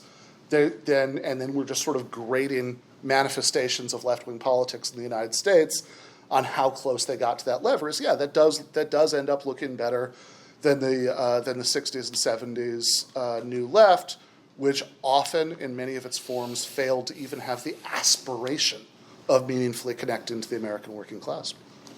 Okay, there's lots of questions. We are at 2:30, so the panel was supposed to. Anyway, so let's take one question. Robert, you've had your hand up. It's a quick one. Okay, and then with Robert's question, you can wind it up, but then we're going to go from Jason on down and get sort of like some closing remarks and wrap the panel up. Go ahead, Robert. My question is specifically for Ben. Yeah. Where you talked about the freedom of the working class as like embodied in the NLRB, where you can unionize without being fired. But I don't know, I kind of wonder what good that freedom is if Joe Biden can unilaterally shut down a railroad strike. Sure. It almost seems to me that there's this kind of, I don't know, at the point where the working class is the best off, their power is the most curtailed. It's like everyone looks back to the 50s as like this great heyday of the welfare state and unionized jobs, but at the same moment Taft-Hartley puts a permanent kibosh on working class political power. So I mean it's the kind of the freedom to like not be fired and the freedom to not fear of want and the freedom to actually dictate what you want from society kind of seem opposed to one another historically. I don't understand that last sentence. I would need to hear why you think that, because I don't see how that follows from anything you just said. Well, you said the working class is free through the NLRB. But Well, it's not exactly what I said. I said that the working class is less free without the NLRB, which I think is just a statement of fact. I think that I think as far as the railroad strike, I wrote extensively and angrily about that at the time that it happened. I don't think anybody with two brain cells to rub together for warmth on a cold night, ever thought that I was a fan of the Biden administration. But I think that what that tells you is that, if you look at divisions within the ruling class, right, that they have, there's a certain amount of room for maneuver that those divisions sometimes give you, to get a little bit more here and there. But there are some very hard limits, right? That they, Democrats are a capitalist party, right? That given the threat of a major strike that was going to be destabilized into the economy just before Christmas, right? You are going to get any any president, Democrat or Republican, right, doing what Biden did, right? That tells you something about the very little structural power that the American working class has right now, which is not unrelated to the fact that it is largely unorganized, right? And certainly just the NLRB existing is obviously insufficient, right? It's dramatically, monumentally insufficient, right, for turning around the organization of the working class. But the NLRB not existing pretty clearly is going to make it harder, right? I mean, this is if the let's turn this around. If you had, I don't know, like imagine a Democratic administration, let's just silly thought experiment, right? They say, let's amend the Constitution and get rid of the First Amendment because we want to ban hate speech, right? It would be, I suspect that I'm going to agree with my platypus friends, that would be a bad thing, right? It would be a very silly response to that bad thing to say, well, we had a First Amendment already, right? And there were still all these free speech issues that really happened, and and there were still various forms of censorship that happened, and there were still various kinds of degradations of civil liberties that happened. It's like it's something existing being insufficient to get you what you want doesn't entail that something not existing is not going to make it harder to get what you want. Those are two different issues. While you're on that, can you say why you don't think that this distinction between society and the state is useful for the left? Sure. I mean, I think I kind of did, with the example that the questioner was asking about in the first place, right? But I mean, I can kind of circle and underline the point. I think that trying to think about freedom, certainly, in terms of the size of the state, right, is going to be unhelpful because, I think that relatively laissez-faire rules, require enormous enforcement just as less laissez-faire rules require. So I think that's one reason. I think that they question the more useful questions to raise are about the content of what's going on in the state, not state, no state, which is not on the table, or even size of state, which I think is very misleading. And I would also say that, talking about society as this abstract category is if we're just sort of lumping together everything that's not government, I guess. But it's the capitalist state we're talking about. Sure, but we're And talking about a capitalist society. I mean, Exactly. So what's it's saying like society, right? Like, are we including organized workers as well as capitalists in society? I think that it's the power balance between those that's the more interesting thing to look at, rather than the relationship between this unhelpful abstraction that you get when you lump them together, the relationship between that and the state. If the capitalist state is simply responding to the crisis of capitalist society, then wouldn't we, like the original point of socialism was defending the rights of society, and as soon as you start defending the rights of society, you're going to start running into problems that are now pointing beyond capitalist society, i.e. the limit hour of the working day. And if the capitalist state is just what's sort of permanently keeping that abeyance, right, is the way that Marx talks about it as the bourgeoisie can no longer rule, but the proletariat cannot yet rule. So what do you think? I mean, do you see the capitalist state as sort of playing that permanent crisis management role, or do you see it having some sort of good in itself? Because I know we could say, well, it depends on who's using it, but like even at the height of the New Deal, like this is just a brokerage among capital and like organized labor, okay, like the union, like the heights of the union bureaucracy and the imperial state. So I don't see that as any less of an aberration than the liberalism of the 1870s and the 1970s, because it's still just different ways, where we have a larger state, a smaller state, we have more national-centric forms, we have more global free market forms, and we're just sort of, if the left is permanently just sort of, or if capitalism, and the left is just instrumentalizing itself to this oscillation between these different forms of kind of state management, then I don't really see how this is any different from just Teddy Roosevelt. Well, I think that the first premise I heard there was that the left saw itself as defending the rights of society against the state. That was my remark. I'm done. So let him finish. That's false, but yes. No, Ben. Very false, but yes. Ben, can you respond to that? And then, Jason, can you go next? And then Clare, you have the last word, and then we're going to wrap it up. Okay. Yeah, I don't know where you're getting this idea that the left ever saw its mission as defending society against the state. I think that that's just wrong. I think that the left, certainly the kind of, in the sense, certainly of the socialist left, right, saw itself as asserting, the rights of the working class against the capitalist class, ultimately with the end goal of overcoming the existence of the capitalist class. But obviously, again, that's not a 0 to 60 in 10 seconds process.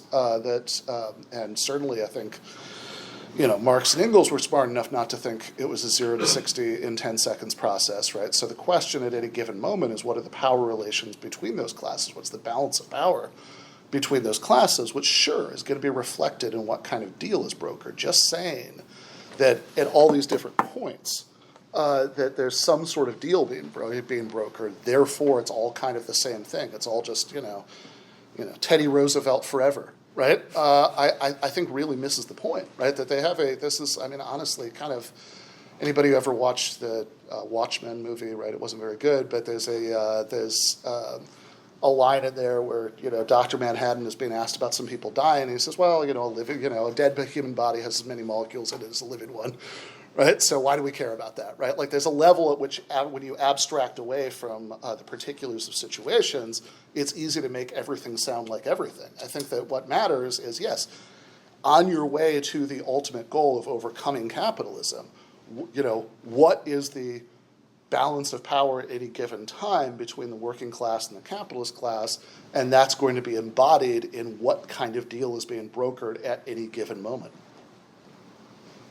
What do you mean? Oh, I don't really have much to say in closing. I'd rather hear from other people out there that are watching this and hear what you guys have to say about whatever. Well, this is going to be it. Whatever. Oh, so nobody can talk to me? Like backstage? So fuck yeah. That's awesome. There better be like all kinds of cool shit and loose women and all the things that I came here for.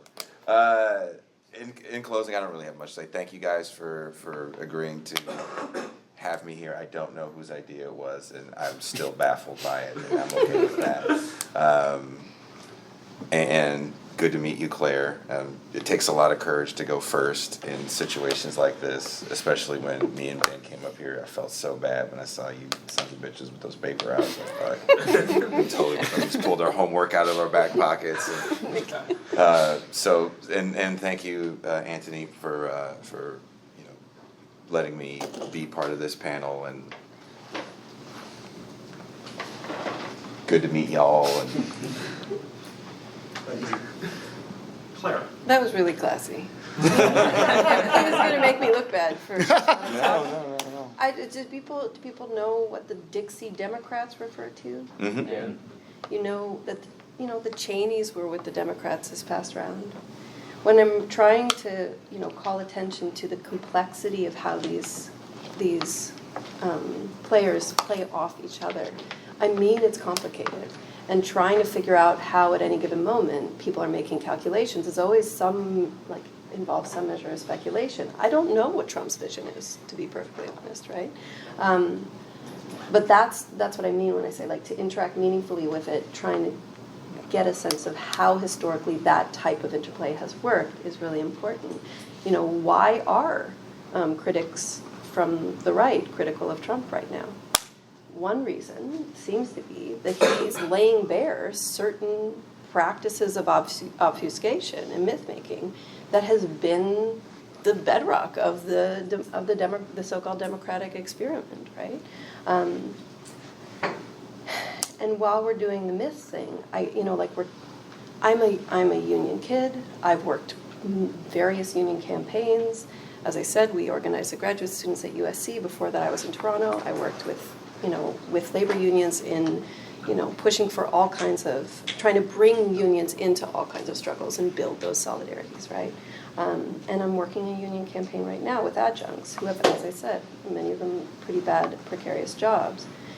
We do have to be honest about the reality of the current union, the labor movement right now. My husband is a member of a labor union, and it's really conservative, reactionary.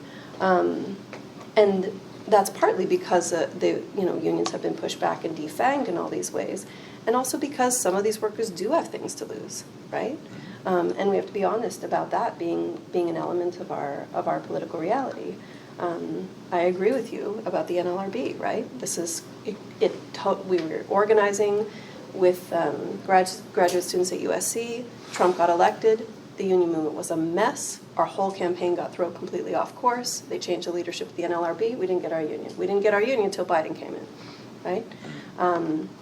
And so I'm attentive to these dynamics, but they're really also very messy. And so I want to just end with one note about Marx, since I'm the only one who hasn't invoked him, but citing the language of imagination, which can sound really cheesy because English is terrible and has ruined all our best words, right? But that experience of mystical consciousness and taking seriously what he's talking about at that moment in Germany when this is as Lukács, you guys like Lukács, right?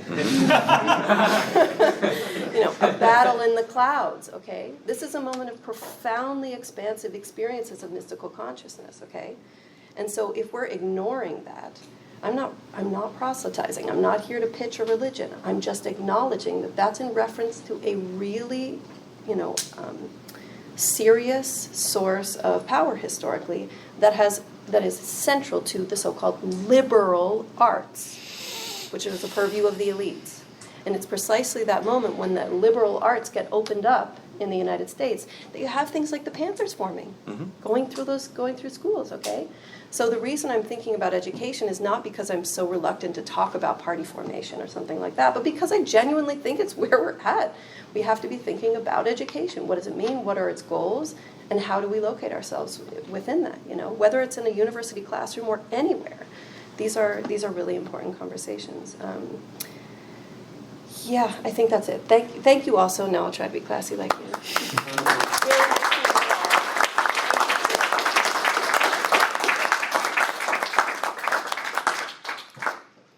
Okay, so the next panel is at 4 p.m. You should grab something to eat, get some sunshine on your skin.